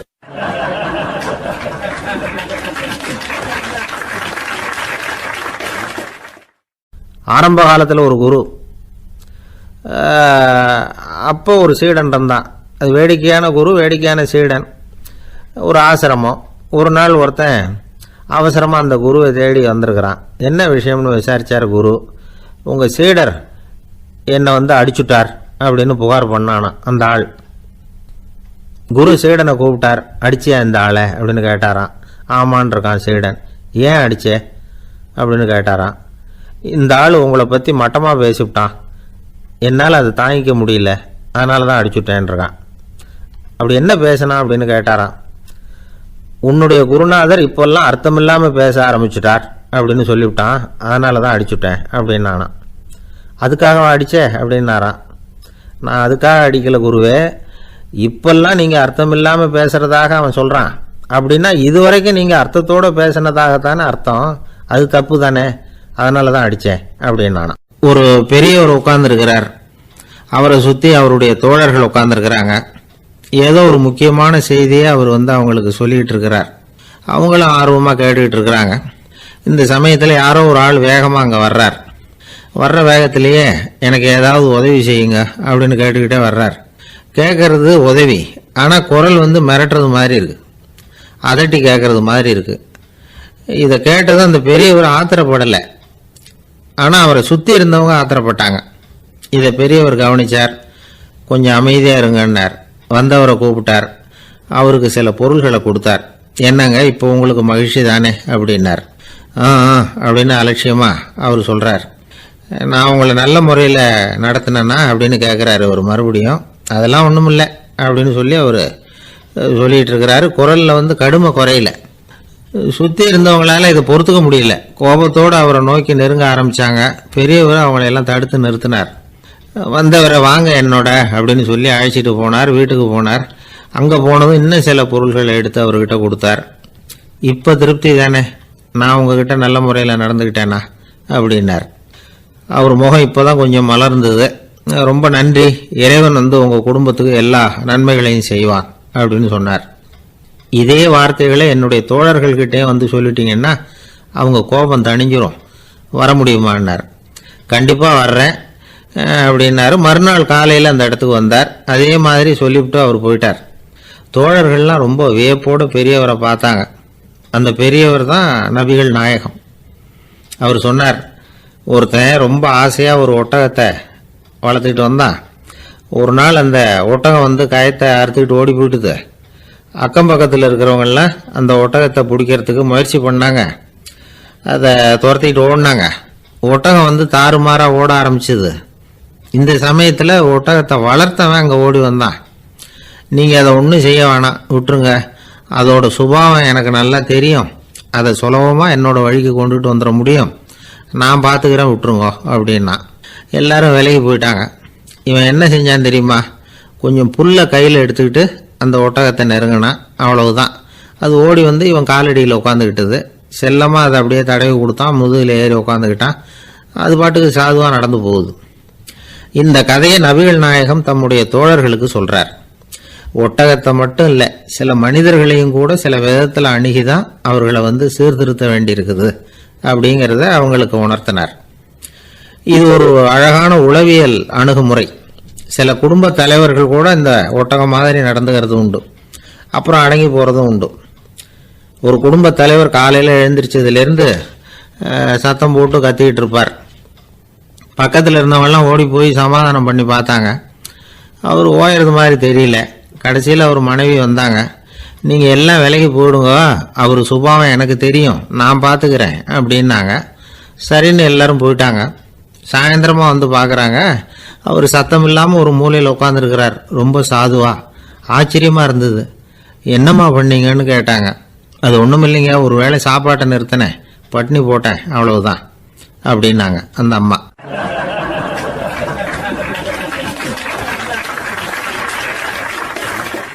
ஒருத்தர் அவசரமாக போய்கிட்டு இருந்தார். எங்கே போய்கிட்டு இருக்கீங்க அப்படின்னு கேட்டார் ஒரு பெரியவர். கடைக்கு போகிறேன் சார், சாமான் வாங்கிறதுக்கு அப்படின்னார். அங்கே போகிறதுக்கு முன்னாடி தெரிஞ்சிக்க வேண்டியதெல்லாம் தெரிஞ்சுக்கிட்டீங்களா அப்படின்னு கேட்டார் பெரியவர். கடைக்கு போய் காசை கொடுத்து ஒரு பொருளை வாங்கிட்டு வரப்போகிறோம், இதில் தெரிஞ்சிக்க வேண்டியது என்ன இருக்குது அப்படின்னார் அலட்சியமாக. இப்போ அந்த பெரியவர் பேச ஆரம்பித்தார். இந்த உலகத்தில் எந்த ஒரு செயலில் இறங்குறப்போவும் நாம் நல்லா ஆலோசனை பண்ண வேண்டிய விஷயம் 5 அப்படின்னார். உதாரணமாக, ஒருத்தன் கடைக்கு போய் ஏதோ ஒரு பொருளை வாங்கிட்டு வர போகிறான்னு வச்சுக்கோங்களேன். அப்போ கூட அவன் வந்து 5 விஷயங்களை பற்றி தெரிஞ்சுக்க வேண்டியிருக்குது அப்படிங்கிறார் அவர். முதல்ல அந்த பொருள் எப்படிப்பட்டது அப்படிங்கிறத தெரிஞ்சுக்கணும். ரெண்டாவதாக தன்னை பற்றியும் தெரிஞ்சுக்கணும். அப்போ தானே அந்த பொருள் தனக்கு தேவையா இல்லையா அப்படிங்கிறத புரிஞ்சுக்க முடியும். மூணாவதாக தெரிஞ்சுக்க வேண்டியது ஒன்று இருக்குது. அது என்னன்னா, அந்த பொருளை அடையறதுக்கு வழி என்ன அப்படிங்கிறது தெரிஞ்சுக்கணும். அதாவது எவ்வளவு பணம் கொடுத்தா அது கிடைக்கும், இது மாதிரியான விஷயங்கள். நாலாவதா, அந்த பொருளை அடையிறது மூலமாக நாம் அடையக்கூடிய பயன் என்ன அப்படிங்கிறதையும் உணரணும். அஞ்சாவது, அந்த பொருளை அடையிறதுல இருக்கக்கூடிய தடை எது அப்படிங்கிறதையும் நாம் தெரிஞ்சுக்கணும். பெரியவர் பேசுறது ஏதோ தத்துவம் மாதிரி தெரியுது இல்லையா? தத்துவம் தான். அதாவது இப்படி உலகியல் வாழ்க்கையில் சின்ன சின்ன விஷயங்கள்லேயே நாம் 5 விஷயங்களை தெரிஞ்சுக்க வேண்டியிருக்குது. அது ரொம்ப அவசியமாக இருக்குது. பேரின்ப நிலைன்னு சொல்கிறாங்கல்ல, அது மாதிரி பெரிய சமாச்சாரங்கள்லேயும் இந்த 5 விஷயங்களை நாம் தெரிஞ்சுக்க வேண்டியிருக்குது. அதுக்கு பேர் என்னன்னா அர்த்த பஞ்சகம். வைணவ சமயத்தில் அர்த்த பஞ்சகம்ங்கிறது ரொம்ப பெரிய விஷயம். கடைக்கு போகிறது மாதிரி கடவுளை பார்க்க போகிறப்போ நாம் 5 விஷயங்களை தெரிஞ்சுக்கணுமா. முதல்ல பரம்பொருள் அப்படிங்கிறது என்ன, அதோட தன்மைகள் என்ன, இதை தெரிஞ்சுக்கணும். இதுக்கு பேர் என்னன்னா பரமாத்ம ஸ்வரூபம் அப்படின்னு பேர். ரெண்டாவது, நாம யாரு, நம்மோட தன்மை என்ன அப்படிங்கிறத தெரிஞ்சுக்கணும். நான் யாருன்னு எனக்கே தெரியலங்கிறப்போ இதை நான் சொல்கிறேன்னு இது என்னுடையதுன்னு சொல்கிறது தப்பு தானே. அப்புறம் மூணாவது விஷயம், பரம்பொருளை நாம் அடையிறதுக்கு வழி எது, இது தெரிஞ்சுக்கணும். இது உபாய ஸ்வரூபம் அப்படின்னு பேர். நாலாவது விஷயம், நாம் அடைய வேண்டிய பயன்கள் என்ன அப்படிங்கிறது தெரிஞ்சுக்கிறது. இதுக்கு புருஷார்த்தம் அப்படின்னு பேர். அஞ்சாவது, அந்த பயனை அடைய விடாமல் தடுக்கிற தடைகள் யாவை அப்படிங்கிறது தெரிஞ்சுக்கிறது. இது விரோதி ஸ்வரூபம். இதைத்தான் தடையியல் அப்படின்னு சொல்றாங்க.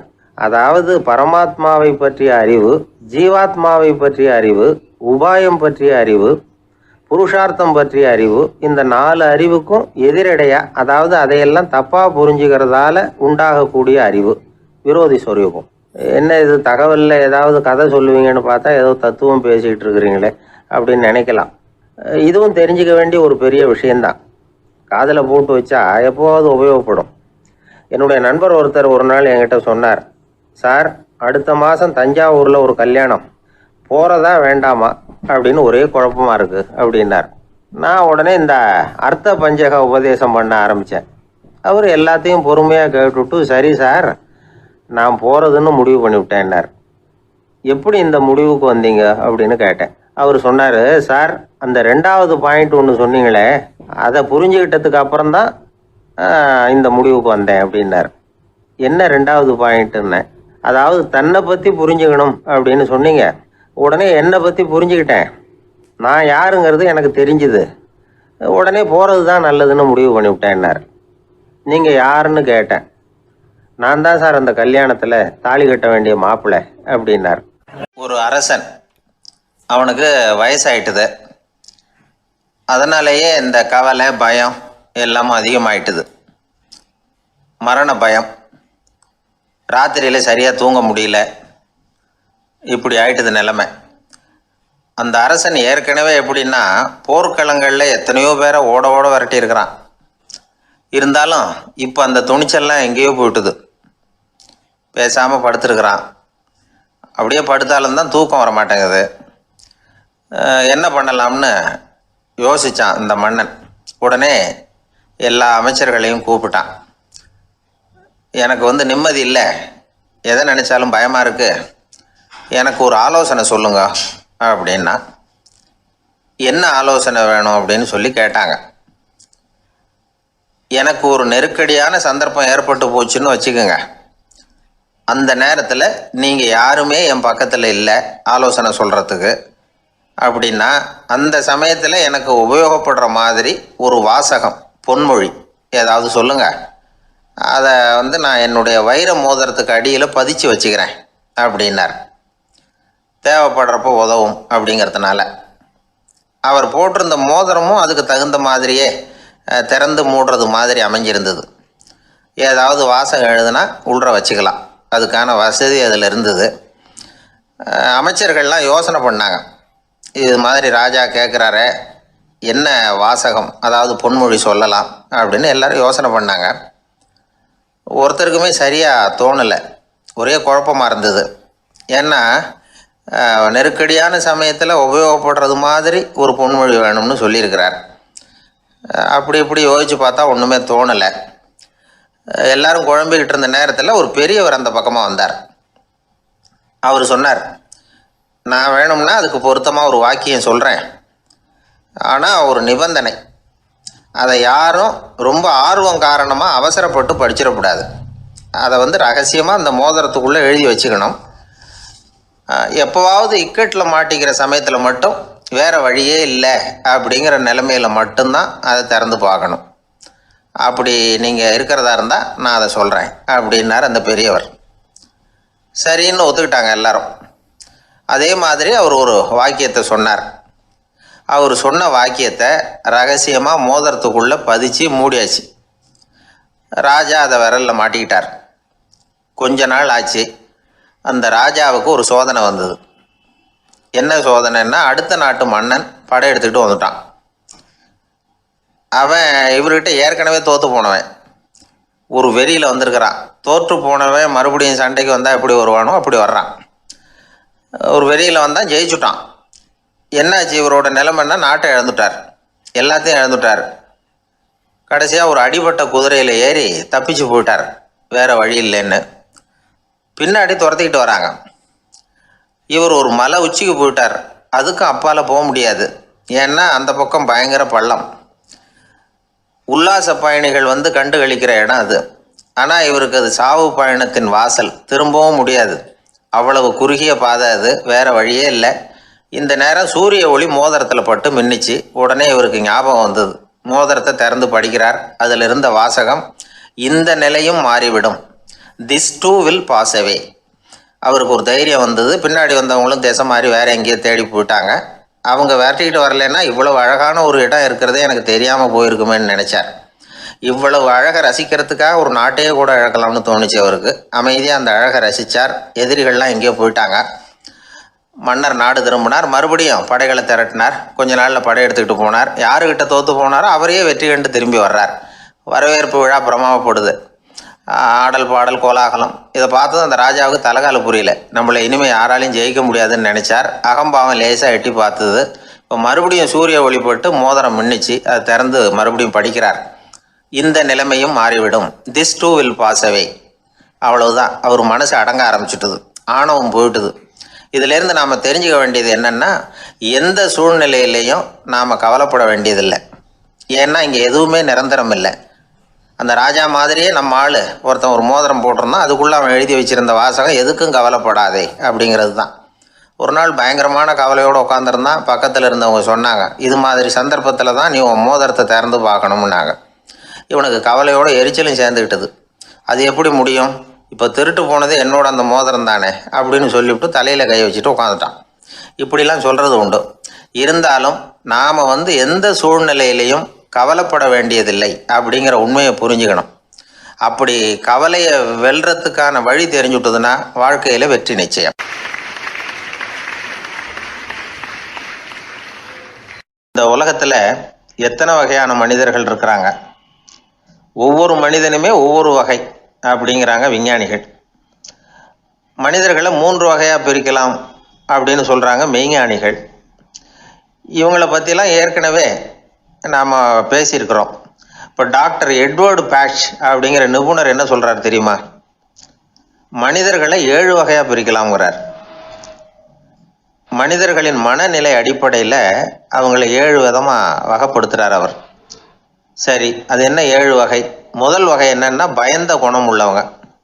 சார் ரொம்ப பயந்த சுபாவம், வீட்டில் கூட வாயே திறக்க மாட்டார், சாப்பிட போகிறப்ப மட்டும்தான் கொஞ்சம் வாயை திறப்பார், அப்புறம் மூடிக்குவார் அப்படின்னு சில பேரை பற்றி நாம் பேசிக்கிறது உண்டு.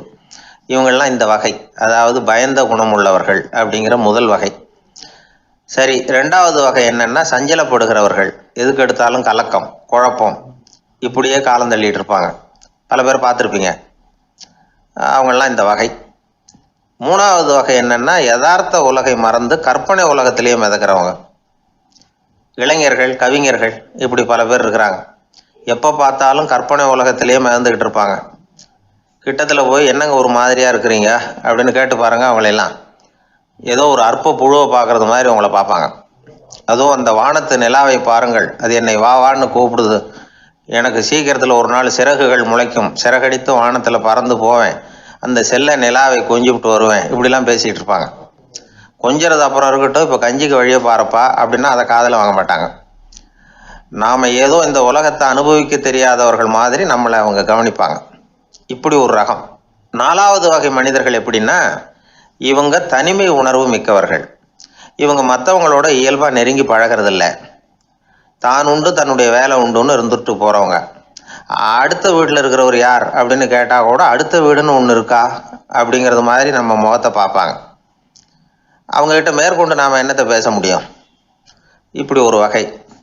5வது வகை மனிதர்கள் எப்படின்னா, இவங்க மற்றவங்க செல்வாக்குக்கு உட்பட மறுப்பவர்கள். அடுத்தவங்களோட செல்வாக்குக்கு இவங்க ஆட்படுறதில்ல. நான் யார் தெரியுமான்னு கேட்டால் அதை தெரிஞ்சுட்டு எனக்கு என்ன ஆக போகுதும்பாங்க. இவங்கெல்லாம் அந்த ரகம். 6வது வகை மனிதர்கள் எப்பவும் எதுலேயும் பற்று இல்லாமல் இருக்கிறவங்க. இது ஒரு துறவு மனப்பான்மை. இயல்பாகவே சில பேர் இப்படி உண்டு. அவங்களுக்கு எதுலேயும் ஒரு ஈடுபாடு இருக்காது. அப்படிப்பட்டவங்கெல்லாம் 6வது வகை. 7வது வகை மனிதர்கள் மற்றவங்க கவலையை தன்னுடையதாக ஆக்கிக்கிட்டு கவலைப்படுறவங்க. இவங்கெல்லாம் மகாத்மாக்கள். தாம் வேறு அடுத்தவங்க வேறு அப்படிங்கிற எண்ணம் இவங்களுக்கு வர்றதில்லை. அதனால் அடுத்தவங்களுக்கு ஒரு துன்பம் வந்ததுன்னா இவங்களால சும்மா இருக்க முடியறதில்ல. ஆகக்கூடி இப்படி 7 விதமான மனிதர்களை அடையாளம் காட்டுறார் அந்த நிபுணர். இதில் நாம் எந்த வகையில் வர்றோம் அப்படிங்கிறத நாம் தான் அடையாளம் கண்டுபிடிக்கணும். எனக்கு தெரிஞ்ச ஒரு மனிதர் உண்டு. அவர் ஒரு வித்தியாசமான வகை. எதையும் நடைமுறை சாத்தியமாக சிந்திக்கிறவர். எப்பவும் அடுத்தவங்களும் நல்லா இருக்கணும், நாமும் நல்லா இருக்கணும் அப்படின்னு ஆசைப்படுறவர். அவருக்கு ஒரு சமயம் திடீர்னு உடம்பு சுகம் இல்லாமல் போயிட்டுது. டாக்டர்கிட்ட போனார், பணம் கொடுத்தார், வைத்தியம் பார்த்துக்கிட்டார்.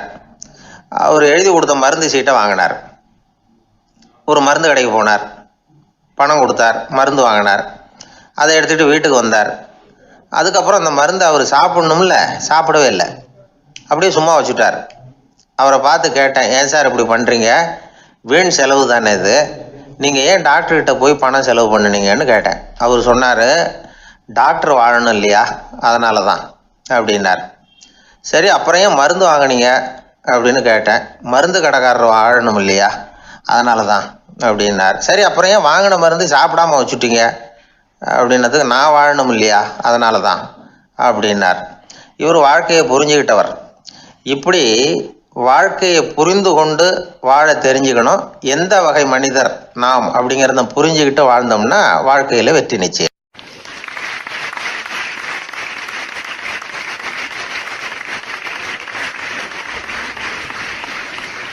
குடும்பத்தில் வந்து அப்படிலாம் இருந்து சமாளிக்கிறாங்க. குடும்பத்தில் ஒருத்தர் அனுசரிப்பு தன்மைங்கிறது ரொம்ப அவசியம். கணவன் மனைவின்னா அனுசரித்து போகணும்னு சொல்லுவாங்க. அதாவது ஒரு கணவன் அதுக்காக தான் அந்த காலத்துலலாம் ஒரு வீட்டுக்கு வந்து மாப்பிள்ளை தேடுறதுங்கிறது ஒரு பெரிய குடும்பத்தை நிர்வகிக்கிற அளவுக்கு ஒரு கணவனாக வரக்கூடிய எப்படி இருக்கணும் அப்படின்னா, அந்த காலத்தில் புலி வேட்டைக்கு போகணும். ஒரு பொண்ணுக்கு மாப்பிள்ளை தேடுறதுன்னா நம்ம தமிழ் பழக்கம் என்னென்னா, காட்டுக்கு போய் ஒரு புலியை வேட்டையாடிட்டு வரணும். அந்த புலி பல்லு அல்லது நகத்தை கொண்டுட்டு வரணும் அந்த இளைஞன். அதை வந்து வீட்டில் கொடுப்பான். அதை தான் கட்டி அதை வந்து இதாக கட்டுவாங்க, மாலையாக போடுவாங்க, தாலியாக கட்டுவாங்க. அதாவது வீரம் இருக்கா பையனுக்குன்னு பார்ப்பாங்க. ஒரு பொண்ணு வேணும்னா நீ முதல்ல வீட்டுக்கு பொண்ணு கேட்க போகக்கூடாது, காட்டுக்கு போகணும், போய் புலியை கொண்டு வா, அதுக்கப்புறம் தான் உனக்கு பொண்ணு அப்படின்னு சொல்லுவாங்க. இப்போவெல்லாம் ஏன் போகிறது இல்லைன்னா, இப்போலாம் ஒருத்தனை வந்து காட்டுக்கு போய் புலிப்பல் கொண்டு வரனா புலி தான் மாப்பிள்ளையாக வரும். அதனால தான் இப்போ போகிறதில்ல யாரும் காட்டுக்கு. அப்போ வந்து பெண்களும் வந்து ரொம்ப வீரமாக இருந்தாங்க. பெண்கள் மூலம் அந்த காலத்தில் எப்படின்னா, முறத்தாலேயே புலியை துரத்துவாங்களாம். நம்ம பழைய பாட்டிலெல்லாம் பார்த்துருப்பீங்க, முறத்தால் புலியை விரட்டினாங்கன்னு வரும் பழைய பாட்டு. ஒரு அந்த அளவுக்கு பெண்களுக்கு வீரம். இப்போ கல்யாணம் ஆகி இந்த காலத்தில் ஒரு கணவனை வந்து விரட்டிட்டு வந்தாங்களாம் முறத்தை எடுத்துக்கிட்டு. ஒரு மனைவி அவன் பயந்துட்டு வெளில ஓடி வரான், பின்னாடி முறத்தை எடுத்துகிட்டு அந்த அம்மா ஓடி வருது. இவனை தனியாக பிடிச்சி கொண்டு போய், என்னப்பா இந்த மனைவிட்டு இப்படி பயந்து ஓடி வரையே, முறத்தால் துரத்துறா இப்படி வரையே அப்படின்னு தான் அவன் அப்படியே தடுமாறிக்கிட்டு, அதெல்லாம் ஒன்றும் இல்லை, அவன் என்ன புலியாக நினைக்கிறா அப்படின்னு ஒரு பெருமையாக சொல்லிட்டானான். அந்த காலத்தில் புலியை தான் முறத்தால் விரட்டினாங்க, இப்போ புருஷனை விரட்டுறாங்க அப்படின்னு சொல்லி. அப்படி அந்த காலத்தில் வந்து கணவனுக்கு ஒரு குடும்பத்தை நிர்வகிக்கிற திறமை இருக்கா, உடல் வலிமை தான் முக்கியம். இப்போ கூட மதுரை பக்கத்தில் ஐயாவுக்கு தெரியும், அந்த இளவட்டக்கல்லுன்னு ஒரு ஊருக்கு ஊர் எல்லையில் கிடக்கும். ஊர் எல்லையில் ஒரு பெரிய கல் கிடக்கும். அந்த ஊருக்கு பொண்ணு கேட்க போகிறவங்க அந்த கல்லை தலைக்கு மேலே தூக்கி காட்டணும், அப்படியே தூக்கி தலைக்கு மேலே வசதி கீழே போடணும். அந்த வலு இருந்தால் தான் நீங்கள் அந்த ஊருக்குள்ளேயே போகலாம், பொண்ணு கேட்குறதுக்கு போகலாம். இல்லைன்னா நீ திரும்பி போக வேண்டியதான். அந்த வலிமை இருக்கா மாப்பிள்ளைன்னு பார்க்குறாங்க. இளவட்டக்கல்லுன்னு பேர். அப்போ என்ன பண்ணாங்கன்னா, ஒரு 1000 வருஷத்துக்கு முன்னாடி அந்த கல்லை தலைக்கு மேலே தூக்கி கீழே போடுவாங்களாம். ஒரு 500 வருஷத்துக்கு முன்னாடி அப்படி கொஞ்சம் தூரம் இடுப்பு அளவுக்கு தூக்கி கீழே போட்டுக்கிட்டு இருந்துருக்குறாங்க. அதுக்கப்புறம் ஒரு 100 வருஷத்துக்கு முன்னாடியெல்லாம் அப்படி முழங்கால் அளவுக்கு அப்படி தூக்கி போட்டால் போகிறோம்னு வச்சுருந்தாங்களாம். இப்போ நான் அந்த ஊருக்கு என் கூட பழனிசாமின்னு ஒருத்தர் இருக்கார். அவர் போய், உனக்கு எப்படிப்பா இந்த ஊரில் கல்யாணம் ஆச்சு அப்படின்னா, இப்போலாம் நாங்கள் தொட்டு கும்பிட்டா போகிறோம், அதை அசைக்கிறது கூட இல்லை. அப்படி ஆகிட்டுது. ஒரு குடும்பத்தை கணவனாக வரப்போகிறவனுக்கான தகுதி அந்த காலத்தில் அப்படி இருந்துதான். அப்படி வந்து கணவன் வந்து தேர்ந்தெடுக்கிறது, குடும்பத் தலைவனை தேர்ந்தெடுக்கிறது ஒரு பெரிய காரியம். ஒரு பெரிய செல்வந்தர் போட்டி வச்சாராம், ஒரு நீச்சல் குளம், அதில் யார் வேணாலும் குதித்து அந்த பக்கம் போய் கரையேறலாம்.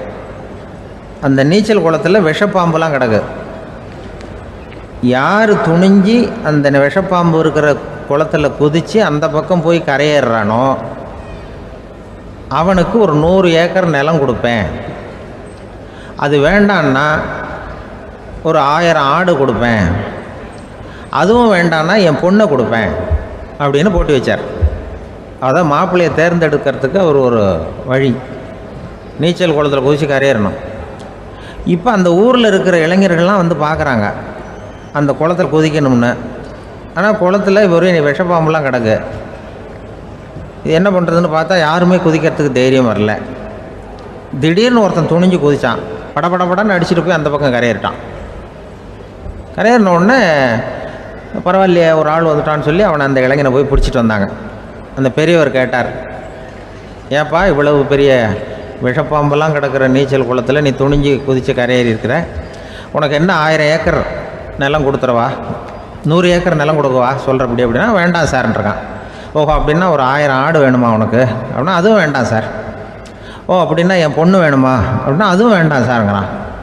அப்புறம் எதுக்குடா குதிச்சுன்ட்டு என்ன உனக்கு என்ன தான் வேணும் அப்படின்னு கேட்டிருக்கார். என்னை எவன் பிடிச்சி தள்ளி விட்டவன்னு தெரியணும் அப்படின்றான். அதுக்காக அவன் பார்த்துருக்கான். அப்படி இருந்தால் தான் துணிச்சல் வரும் இந்த காலத்தில். எதுக்கு இவ்வளவு சங்கடம்லாம் வச்சாங்கன்னா, ஒரு குடும்பத்துக்கு தலைவராக வர வேண்டிய ஒரு ஆள், கணவனாக இருக்க வேண்டியவனுக்கு துணிச்சல் இருக்கா, தைரியம் இருக்கா அப்படிங்கிறது பார்க்குறதுக்காக இப்படிப்பட்ட தேர்வு முறைகள்லாம் வச்சுருந்தாங்க அந்த காலத்துலலாம். இப்போலாம் கல்யாணம் பண்ணுறது ஆளுக்கு நேரில் பார்க்காமலே கூட கல்யாணம் நடக்குது இன்டர்நெட்டில். இப்போ சர்டிஃபிகேட் கேட்குறாங்க, நோய் நொடி இல்லாமல் இருக்காரா பார். காட்டுக்கெலாம் போக வேண்டாம், நேராக ஆஸ்பத்திரிக்கு போய் ஒரு சர்டிஃபிகேட் வாங்கிட்டு வா, உனக்கு ஒன்றும் வியாதி இல்லைன்னு ப்ரூவ் பண்ணு, அதுக்கப்புறம் பார்த்துக்கலாம், மற்றதை பேசுவோம் அப்படின்னு சொல்லி அப்படி இருக்குது நிலைமை. அதனால் குடும்பத்தில் வந்து அந்த கணவனாக இருக்கிற வேண்டியவனுக்கு பொறுப்பு அதிகம். ஏன்னா எல்லாத்தையும் அனுசரித்து போக வேண்டியதாக வந்தான்.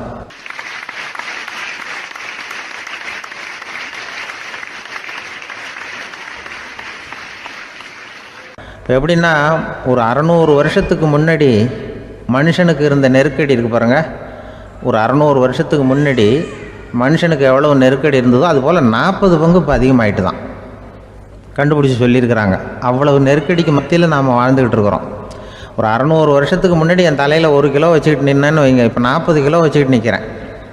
அப்படி ஒவ்வொரு மனுஷனுக்கும் வாழ்க்கையில் நெருக்கடி அதிகமாக போச்சு.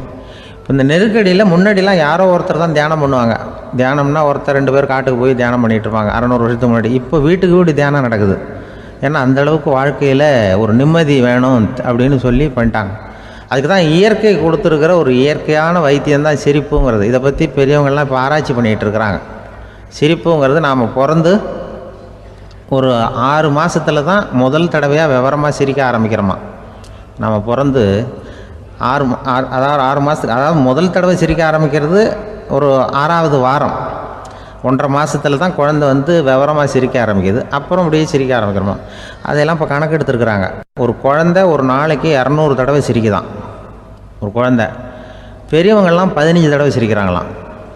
200 தடவை சிரிச்சுக்கிட்டு இருந்த நாம் அப்படியே குறைஞ்சி 15 ஆகிட்டு. அதனால தான் இருதய நோயெல்லாம் வருது, ஹார்ட் அட்டாக்லாம் வருதுன்னு கண்டுபிடிச்சிருக்கிறாங்க. 200 சிரிப்புக்கு வந்து அது வந்து இயல்புத்தன்மை, மனுஷனுடைய இயல்புத்தன்மை சிரிக்கிறது. அதுக்கு ஜோக்கே தேவைப்படாது. ஆனால் இப்போ காலங்காலமாக நாம் என்ன போதிக்கப்பட்டு வந்திருக்கிறோம்னா, சிரிப்புங்கிறது ஒரு பாவமான செயல். ஒரு முதலாளிக்கு முன்னாடி தொழிலாளி சிரித்தா மரியாதை குறைச்சல், ஒரு கணவனுக்கு முன்னாடி மனைவி சிரித்தா மரியாதை குறைச்சல், அது மாதிரி ஒரு வாத்தியாருக்கு முன்னாடி பையன் சிரித்தா மரியாதை குறைச்சல், ஒரு ஆஃபீஸருக்கு முன்னாடி பியூனு சிரித்தா மரியாதை குறைச்சல், இப்படின்னு சொல்லி சிரிப்புங்கிறது ஏதோ மரியாதை குறைவான செயல்னு காலங்காலமாக நாம் போதிக்கப்பட்டு வந்திருக்கிறோம். இப்போ மரபு ரீதியாகவே அந்த சிரிப்பு வந்து நம்மகிட்ட சிறைப்பட்டுருக்கு தான், அடங்கி போச்சு. அந்த சிறைப்பட்டிருக்கிற சிரிப்பை வெளியில் கொண்டு வர்றதுக்கு தான் ஜோக்குன்னு ஒரு சாவியை போட வேண்டியிருக்கு. வேறு இந்த ஜோக்குக்கும் சிரிப்புக்கும் சம்மந்தம் இல்லை.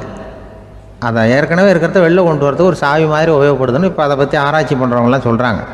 ஏன்னா சிரிப்புக்கு ஜோக்கு தேவைப்படாது. இப்போ ஒரு குழந்தை தொட்டிலில் படுத்துருக்குன்னு வைங்களேன், குழந்தை தொட்டிலில் இருக்குது, அது முகத்துக்கிட்ட போய் ஒரு கிளுகிழுப்பை ஆட்டுங்க சிரிக்கும். அந்த கிளுகிழுப்பை சத்தமே சிரிக்க வைக்கிறதுல அதுதான் மனுஷனுடைய இயல்புத்தன்மை. அது என்ன ஜோக்காது, சத்தம். ஒரு கிளுகிழுப்பையை கொண்டு போய் குழந்தை முகத்துக்கிட்ட ஆட்டினா சிரிக்குதே, அதுதான் இயல்புத்தன்மை. அதே கிளுகிழுப்பை ஒரு தாத்தா மூஞ்சிக்கிட்ட ஆட்டுங்க, கோவம் வந்துடும், அடிக்க வருவார். என்னடா விளையாட்டு இது அப்படிமாரு. ஏன்னா அவர் சிரிச்சுக்கிட்டு இருந்தவர், அப்படி இருந்தவர் ஒரு காலத்தில். ஒரு கிளுகிழுப்புக்கு சிரித்தவர் ஒரு காலத்தில் இப்போ கோவப்படுறாருன்னா அந்த அளவுக்கு நம்ம மாறி போயிட்டே வந்துக்கிட்டு இருக்கிறோம். அதனால் வந்து அந்த இயல்புத்தன்மை மாறாமல் இருக்கணுங்கிறது ரொம்ப முக்கியம். அதுக்காக எல்லோரையும் குழந்தையாக்க முடியாது. மனுஷன் வந்து எல்லோரும் இனிமேல் வந்து வயசுங்கிறது கூட ஆகிட்டே தான் இருக்கும். அதுக்காக குறைச்சிக்கிட்டே போக முடியாது. அதுக்கு யாராவது மருந்து கண்டுபிடிச்சாதான் உண்டு. ஆனால் ஒருத்தர் மருந்து கண்டுபிடிச்சாராம். சொல்லுவாங்க, ஒரு டாக்டர் வந்து ஒரு மாத்திரை கண்டுபிடிச்சாராம். ஒரு மாத்திரை சாப்பிட்டா ஒரு வயசு குறையும், ஒரு மாத்திரை சாப்பிட்டா ஒரு வயசு குறையும் அப்படின்னு ஒரு மாத்திரையை கண்டுபிடிச்சிருக்காரு. ஒரு பாட்டி அம்மா, 90 வயசு பாட்டி, அது போயிருக்கு. அதே டாக்டர்கிட்ட போய், ஐயா எனக்கு ஒரு பாட்டில் மாத்திரை கொடுங்க, இந்த வயசு குறையிற மாத்திரை அப்படின்றது. அவர் ஒரு பாட்டில் கொடுத்தார் மாத்திரை. பாரும்மா பாட்டியம்மா, ஒரு மாத்திரை சாப்பிட்டா ஒரு வயசு குறையும், எடுத்துகிட்டு போகணும்னு கொடுத்துருக்காரு டாக்டர். இந்த 90 வயசு பாட்டி எடுத்துகிட்டு வீட்டுக்கு வந்துட்டு மறுநாள் அதே டாக்டர்கிட்ட போயிருக்கு. 30 வயசு பொண்ணாக போச்சான். 30 வயசு பொண்ணாக மாறி அதே டாக்டர்கிட்ட போயிருக்கு. இடுப்பில் ஒரு கை குழந்தை, அது சட்டை கிட்ட போடாமல் கட்டவரில் வாயில் வச்சுட்டு உட்காந்துருக்கு. நேராக டாக்டர்கிட்ட போய், டாக்டர் நேற்று வந்தேன், ஏதோ ஒரு மாத்திரை சாப்பிட்டா ஒரு வயசு குறையுன்னீங்க, நான் ஏதோ ஒரு ஆர்வத்தில் ஒரு 30-40 மாத்திரை சாப்பிட்டேன், இப்படி ஆகிட்டேன் அப்படின்னு. இப்போ டாக்டர் சொல்லியிருக்காரு, இதுக்கு ஏமா வருத்தப்படுற, எல்லோரும் வந்து வயசு குறையணும்னு தான் நினைக்கிறாங்க, உனக்கு வயசு குறைஞ்சிட்டுது, நீ சந்தோஷப்படு, இதுக்கே மறுபடியும் என்னகிட்ட வந்திருக்கிற அப்படின்னாரான் டாக்டர். அப்போ அந்த அம்மா சொல்லித்தான், அதை என்னை பற்றி பரவாயில்ல டாக்டர், என் இடுப்பில் பாருங்கள் கை குழந்தை, இது சட்டை கிட்ட போடாமல் உட்காந்துருக்கு, கட்டவரில் வாயில் வச்சுட்டு உட்காந்துருக்கு, இது ரொம்ப ஆர்வத்தில் ஒரு 70 மாத்திரையை சாப்பிட்டு விட்டுது, இது என் வீட்டுக்காரரு. இவர் வந்து இடுப்பை விட்டு கீழே இறங்க மாட்டேங்கிறாரு. நான் எதையாவது கொடுத்து இனிமேதான் வயசை கூட்டி இறக்கி விடுவேன் டாக்டர் அப்படின்னு தான். அவர் வந்து ஏதோ நமக்கும் இதுக்கும் சம்மந்தம் இல்லைங்கிறது மாதிரி கட்டாரில் வச்சுட்டு அவர் பாட்டு உட்காந்துருக்கார். ஏதோ நமக்கு இந்த உலகமே இல்லை, நமக்கு சம்மந்தம் இல்லைங்கிற மாதிரி உட்காந்துருக்காரு. இப்படியே நான் தூக்கிட்டு எங்கே அலையிறது இது அப்படின்னு தான். அதனால் வந்து வயசை குறைக்கிறது இயற்கைக்கு விரோதமாக நாம் பண்ண முடியாது. ஆனால் இந்த இயல்பு தன்மை மாறாமல் வச்சுக்கலாம். குழந்தை மாதிரி மாற முடியாதே தவிர அந்த குழந்தை தன்மையோடு வாழறதுக்கு கற்றுக்கணும். அதுதான் வாழ்க்கையில் இன்பமாக வாழறதுக்கு வழி. குழந்தைத்தனமாக இருக்கக்கூடாது, குழந்தை தன்மையோடு இருக்கணும்னு சொல்லுவாங்க. குழந்தை தன்மைங்கிறது வேறு, குழந்தைத்தனம்ங்கிறது வேறு. அப்படி ஒரு மாத்திரை கண்டுபிடிச்சிட்டா இப்போ யாராவது ஒருத்தவங்க இடுப்பில் குழந்தைய தூக்கிட்டு போனால் போய் கேட்கணும், ஏம்மா இது ஏன் வீட்டுக்காரரா உன் குழந்தையா அப்படின்னு கேட்டு அதுக்கப்புறம் அவருக்கு வணக்கம் சொல்லணும். இப்படிலாம் ஆகிடும் நிலைமை. இயற்கையை வந்து நம்ம மாற்ற முடியாது, அதுக்கு தகுந்தாப்புல தான் நாம் வந்து பண்ணணும். குழந்தை தன்மையோடு வாழறதுக்கு குடும்பத்தில் குழந்தை தன்மைங்கிறது எப்படின்னா, இப்போ ஒரு சில பேருக்கு அந்த குழந்தைத்தன்மை உண்டு. ஒரு வீட்டில் ஒரு புள்ள படுத்துருக்கு, அம்மா வந்து எழுப்புறாங்க, காலேஜுக்கு நேரமாச்சு எழுந்திரிப்பா, காலேஜுக்கு நேரமாச்சு எழுந்திரிப்பா அப்படின்ற. அந்த அம்மா அந்த புள்ள சொல்லியிருக்கு, ஐயோ எனக்கு காலேஜுக்கு போகிறதுக்கே பிடிக்கலம்மா, என்னை வந்து தொந்தரவு பண்ணாத, காலேஜுக்கு போகிறதுக்கு எனக்கு பிடிக்கல அப்படின்னு தான்.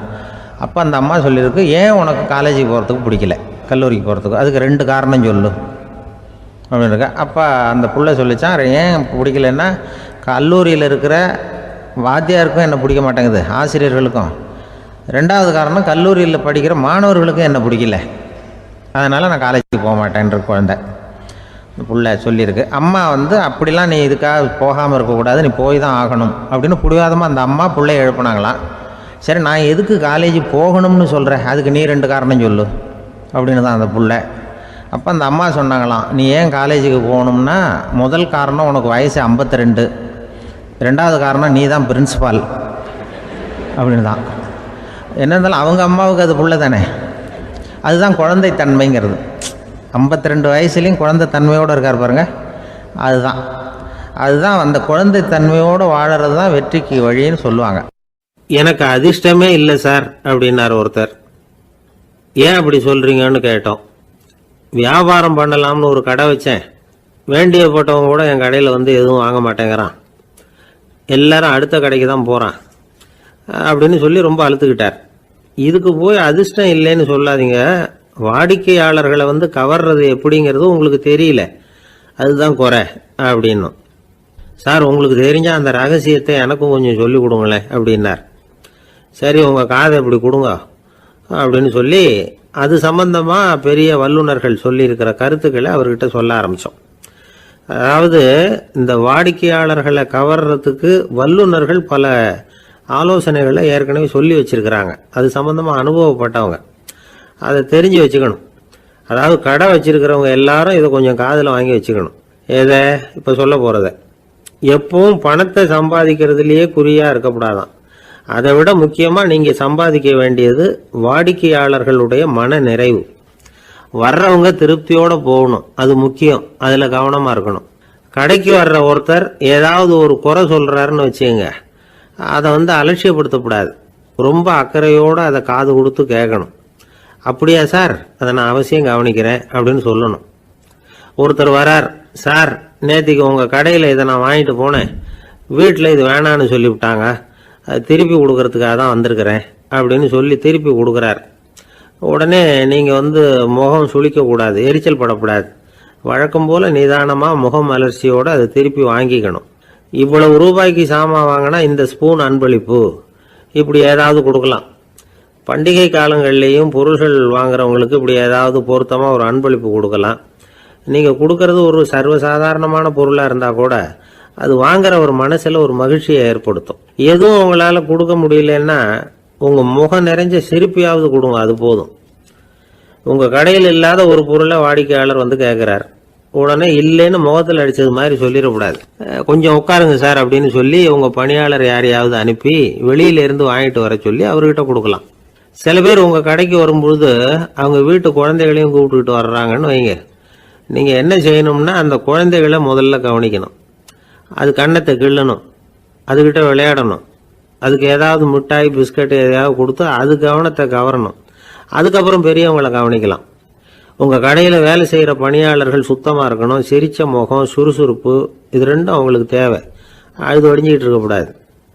அப்புறம் இன்னொரு விஷயம், அதிகமாக பொருள் வாங்குற ஒருத்தர்கிட்ட அதிக மரியாதையாகவும் குறைச்சலாக பொருள் வாங்குறவர்கிட்ட வேற விதமாகவும் நடந்துக்கக்கூடாது. எல்லாருக்கிட்டையும் சமமாக நடந்துக்கணும். 5 ரூபாய்க்கு வாங்கினாலும் சரி, 500 ரூபாய்க்கு வாங்கினாலும் சரி, அவங்கக்கிட்ட நீங்கள் காட்டுற மரியாதையில் வித்தியாசம் இருக்கக்கூடாது. எல்லாத்துக்கும் மேலே அவங்க கடையில் ஒரு பொருள் வாங்கினா அது உண்மையானதாக இருக்கும், தரமுள்ளதாக இருக்கும் அப்படிங்கிற நினைப்பு ஜனங்களுக்கு வரணும். அதனால் தரமான பொருளையே நீங்கள் உங்கள் கடையில் வச்சுருக்கணும். இது வரைக்கும் நான் சொன்னதையெல்லாம் கவனத்தில் வச்சுக்கிட்டு நீங்கள் கடையை ஆரம்பிச்சிங்கன்னா வியாபாரம் பிச்சுக்கிட்டு போகும். அப்படி போகலன்னா அதுக்கப்புறம் கேளுங்க. ஏன்னா இந்த யோசனைகள்லாம் அனுபவப்பட்டவங்க சொல்லியிருக்கிற யோசனைகள். இந்த யோசனைகளில் நீங்கள் எச்சரிக்கையாக இருக்க வேண்டிய ஒரு விஷயம் உண்டு. அது என்னங்கிறதையும் தெரிஞ்சு வச்சுக்கிறது நல்லது. என்னுடைய நண்பர் ஒருத்தர் வந்தார். சார், உங்கள் யோசனையை கேட்டதுனால நான் ஒரு அறை வாங்கினது தான் மிச்சம்னார். என்ன ஆச்சுன்னு கேட்டேன். எங்கள் கடைக்கு ஒரு பெரிய அம்மா குழந்தைய தூக்கிட்டு வந்தாங்க சார். உங்கள் யோசனைப்படி அந்த குழந்தையோட கன்னத்தை கிள்ளணும்னு முயற்சி பண்ணினேன். திடீர்னு அந்த நேரம் பார்த்து அந்த குழந்தை தலையை குனிஞ்சிக்கிட்டுது. என் கை குழந்தையோட கன்னத்துக்கு பதிலாக அது தூக்கிட்டு வந்தவங்க கன்னத்தை கிள்ளிவிட்டுது. அதுதான் அப்படி ஆயிட்டுது அப்படின்னார், கன்னத்தை தடவிக்கிட்டே.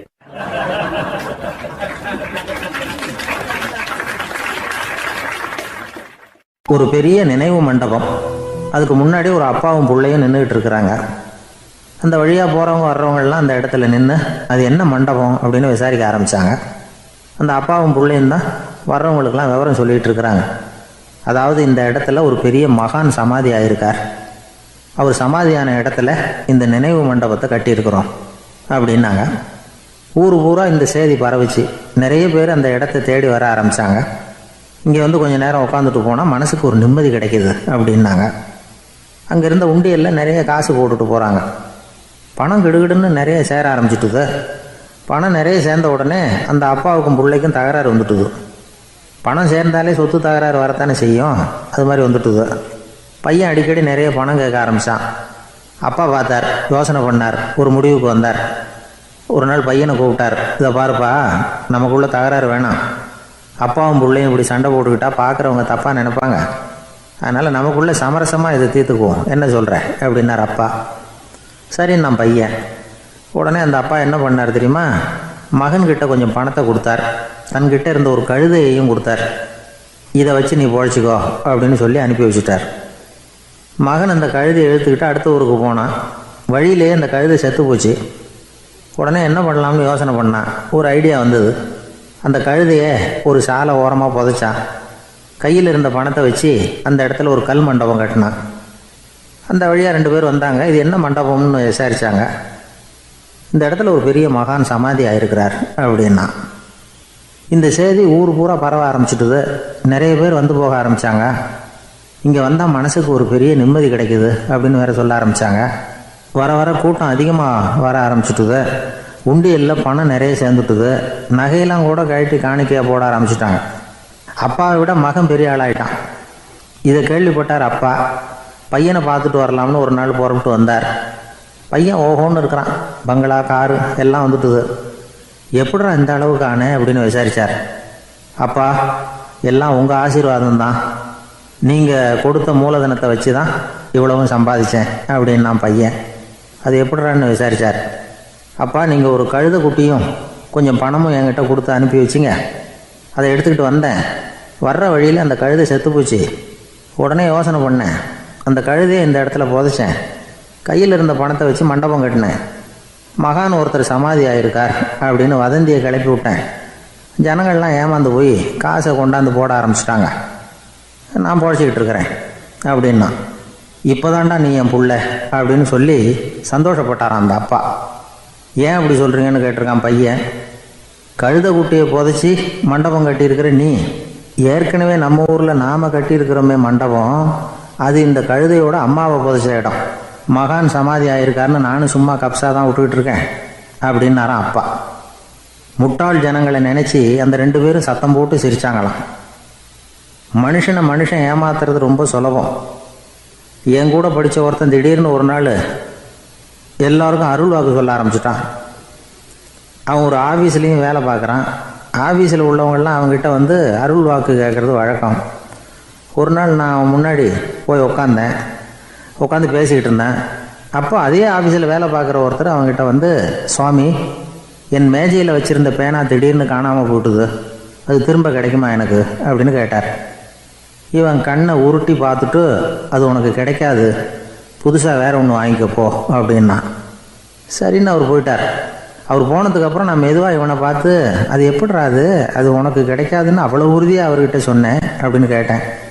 இவன் மெதுவாக என் காதுகிட்ட வந்து, அந்த பேனாவை கிளப்புனதே நான் தான் அப்படிங்கிறான்.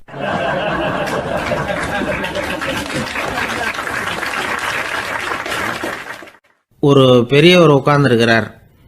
அவரை சுற்றி அவருடைய தோழர்கள் உட்கார்ந்துருக்கிறாங்க. ஏதோ ஒரு முக்கியமான செய்தியை அவர் வந்து அவங்களுக்கு சொல்லிகிட்டு இருக்கிறார். அவங்களும் ஆர்வமாக கேட்டுக்கிட்டு இருக்கிறாங்க. இந்த சமயத்தில் யாரோ ஒரு ஆள் வேகமாக அங்கே வர்றார். வர்ற வேகத்திலேயே எனக்கு ஏதாவது உதவி செய்யுங்க அப்படின்னு கேட்டுக்கிட்டே வர்றார். கேட்குறது உதவி, ஆனால் குரல் வந்து மிரட்டுறது மாதிரி இருக்குது, அதட்டி கேட்குறது மாதிரி இருக்குது. இதை கேட்டதும் அந்த பெரியவர் ஆத்திரப்படலை, ஆனால் அவரை சுற்றி இருந்தவங்க ஆத்திரப்பட்டாங்க. இதை பெரியவர் கவனித்தார். கொஞ்சம் அமைதியாக இருங்கன்னார். வந்தவரை கூப்பிட்டார். அவருக்கு சில பொருள்களை கொடுத்தார். என்னங்க, இப்போ உங்களுக்கு மகிழ்ச்சி தானே அப்படின்னார். ஆ அப்படின்னு அலட்சியமாக அவர் சொல்கிறார். நான் உங்களை நல்ல முறையில் நடத்தினேன்னா அப்படின்னு கேட்குறாரு அவர் மறுபடியும். அதெல்லாம் ஒன்றும் இல்லை அப்படின்னு சொல்லி அவர் சொல்லிகிட்டு இருக்கிறாரு. குரலில் வந்து கடுமை குறையில. சுற்றி இருந்தவங்களால இதை பொறுத்துக்க முடியல. கோபத்தோடு அவரை நோக்கி நெருங்க ஆரம்பித்தாங்க. பெரியவர் அவங்களையெல்லாம் தடுத்து நிறுத்தினார். வந்தவரை வாங்க என்னோட அப்படின்னு சொல்லி அழைச்சிட்டு போனார். வீட்டுக்கு போனார். அங்கே போனதும் இன்னும் சில பொருள்களை எடுத்து அவர்கிட்ட கொடுத்தார். இப்போ திருப்தி தானே, நான் உங்ககிட்ட நல்ல முறையில் நடந்துக்கிட்டேனா அப்படின்னார். அவர் முகம் இப்போ தான் கொஞ்சம் மலர்ந்தது. ரொம்ப நன்றி, இறைவன் வந்து உங்கள் குடும்பத்துக்கு எல்லா நன்மைகளையும் செய்வான் அப்படின்னு சொன்னார். இதே வார்த்தைகளை என்னுடைய தோழர்கள்கிட்டே வந்து சொல்லிட்டீங்கன்னா அவங்க கோபம் தணிஞ்சிரும், வர முடியுமான்னார். கண்டிப்பாக வர்றேன் அப்படின்னாரு. மறுநாள் காலையில் அந்த இடத்துக்கு வந்தார். அதே மாதிரி சொல்லிவிட்டு அவர் போயிட்டார். தோழர்கள்லாம் ரொம்ப வியப்போடு பெரியவரை பார்த்தாங்க. அந்த பெரியவர் தான் நபிகள் நாயகம். அவர் சொன்னார், ஒருத்தன் ரொம்ப ஆசையாக ஒரு ஒட்டகத்தை வளர்த்துக்கிட்டு வந்தான். ஒரு நாள் அந்த ஒட்டகம் வந்து கயத்தை அறுத்துக்கிட்டு ஓடி போயிட்டுது. அக்கம் பக்கத்தில் இருக்கிறவங்கெல்லாம் அந்த ஒட்டகத்தை பிடிக்கிறதுக்கு முயற்சி பண்ணாங்க. அதை துரத்திக்கிட்டு ஓடினாங்க. ஒட்டகம் வந்து தாறுமாறாக ஓட ஆரம்பிச்சிது. இந்த சமயத்தில் ஒட்டகத்தை வளர்த்தவன் அங்கே ஓடி வந்தான். நீங்கள் அதை ஒன்றும் செய்ய வேணாம், விட்டுருங்க, அதோட சுபாவம் எனக்கு நல்லா தெரியும், அதை சுலபமாக என்னோடய வழிக்கு கொண்டுகிட்டு வந்துட முடியும், நான் பார்த்துக்கிறேன், விட்டுருங்கோ அப்படின்னா. எல்லாரும் விலைக்கு போயிட்டாங்க. இவன் என்ன செஞ்சான் தெரியுமா? கொஞ்சம் புல்லை கையில் எடுத்துக்கிட்டு அந்த ஒட்டகத்தை நெருங்கினான். அவ்வளவுதான். அது ஓடி வந்து இவன் காலடியில் உட்காந்துக்கிட்டது. செல்லமாக அதை அப்படியே தடவி கொடுத்தான். முதுகில் ஏறி உட்காந்துக்கிட்டான். அது பாட்டுக்கு சாதுவாக நடந்து போகுது. இந்த கதையை நபிகள் நாயகம் தம்முடைய தோழர்களுக்கு சொல்கிறார். ஒட்டகத்தை மட்டும் இல்லை, சில மனிதர்களையும் கூட சில விதத்தில் அணுகி தான் அவர்களை வந்து சீர்திருத்த வேண்டியிருக்குது அப்படிங்கிறத அவங்களுக்கு உணர்த்தினார். இது ஒரு அழகான உளவியல் அணுகுமுறை. சில குடும்ப தலைவர்கள் கூட இந்த ஒட்டகம் மாதிரி நடந்துக்கிறது உண்டு. அப்புறம் அடங்கி போகிறதும் உண்டு. ஒரு குடும்ப தலைவர் காலையில் எழுந்திரிச்சதுலேருந்து சத்தம் போட்டு கத்திக்கிட்டு இருப்பார். பக்கத்தில் இருந்தவங்கெல்லாம் ஓடி போய் சமாதானம் பண்ணி பார்த்தாங்க. அவர் ஓயறது மாதிரி தெரியல. கடைசியில் அவர் மனைவி வந்தாங்க. நீங்கள் எல்லாம் விலகி போயிடுங்க, அவர் சுபாவம் எனக்கு தெரியும், நான் பார்த்துக்கிறேன் அப்படின்னாங்க. சரின்னு எல்லாரும் போயிட்டாங்க. சாயந்தரமாக வந்து பார்க்குறாங்க, அவர் சத்தம் இல்லாமல் ஒரு மூலையில் உட்காந்துருக்கிறார். ரொம்ப சாதுவா. ஆச்சரியமாக இருந்தது. என்னம்மா பண்ணீங்கன்னு கேட்டாங்க. அது ஒன்றும் இல்லைங்க, ஒரு வேளை சாப்பாட்டை நிறுத்தினேன், பட்னி போட்டேன், அவ்வளவுதான் அப்படின்னாங்க அந்த அம்மா.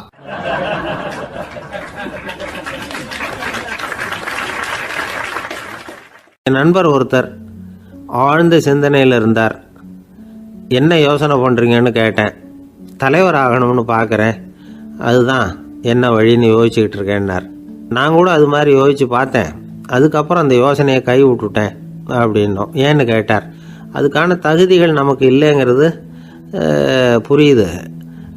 அது நமக்கு புரியறத விட நம்ம விட மற்றவங்களுக்கு நல்லா புரிஞ்சு போச்சு. அதனால் பேசாமல் கம்முன்னு இருந்துடுறது தான் நல்லது அப்படின்னோம். தலைவர் ஆகிறதுக்கு தகுதிகள் வேறு உண்டோ அப்படின்னு கேட்டார். அவர் யதார்த்தமாக தான் கேட்குறார். நாங்கள் உடனே எங்ககிட்ட இருந்த ஒரு புத்தகத்தை எடுத்து அவர்கிட்ட கொடுத்தோம். படித்து பாருங்கன்னு. தலைவர் ஆகிறதுக்கு என்ன வழி அப்படிங்கிறத பற்றி அதில் போட்டிருக்கிறாங்க. முதல் வழி என்ன தெரியுமா? ஒரு 4 பேர் முன்னாடி இல்லைன்னா ஒரு கூட்டத்துக்கு முன்னாடி நீங்கள் பேச போகிறீங்க. அப்போ எப்படி ஆரம்பிக்கணும்னா, உண்மையான புகழ்ச்சி, நேர்மையான பாராட்டு, இதோடு ஆரம்பிக்கணும். எடுத்ததுமே அது சரியில்லை இது சரியில்லைன்னு பேசிகிட்டு இருக்கக்கூடாது.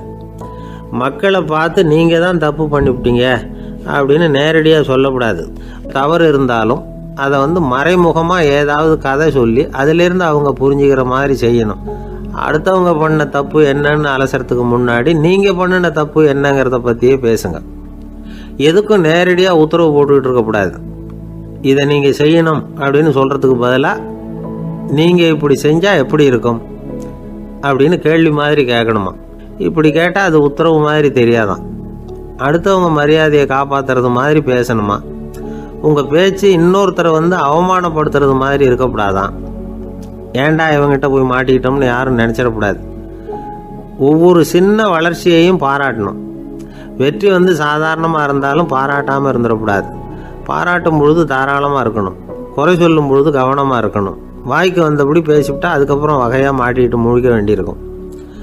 நீங்கள் பேசுகிறது இன்னொருத்தருக்கு ஒரு கௌரவத்தையும் மரியாதையும் உண்டு பண்ணுறது மாதிரி இருக்கணும். நீங்கள் பேசுகிறது அடுத்தவங்களுக்கு இருக்கிற கொஞ்ச நெஞ்ச மரியாதையும் எடுத்து விடுறது மாதிரி இருக்கக்கூடாது.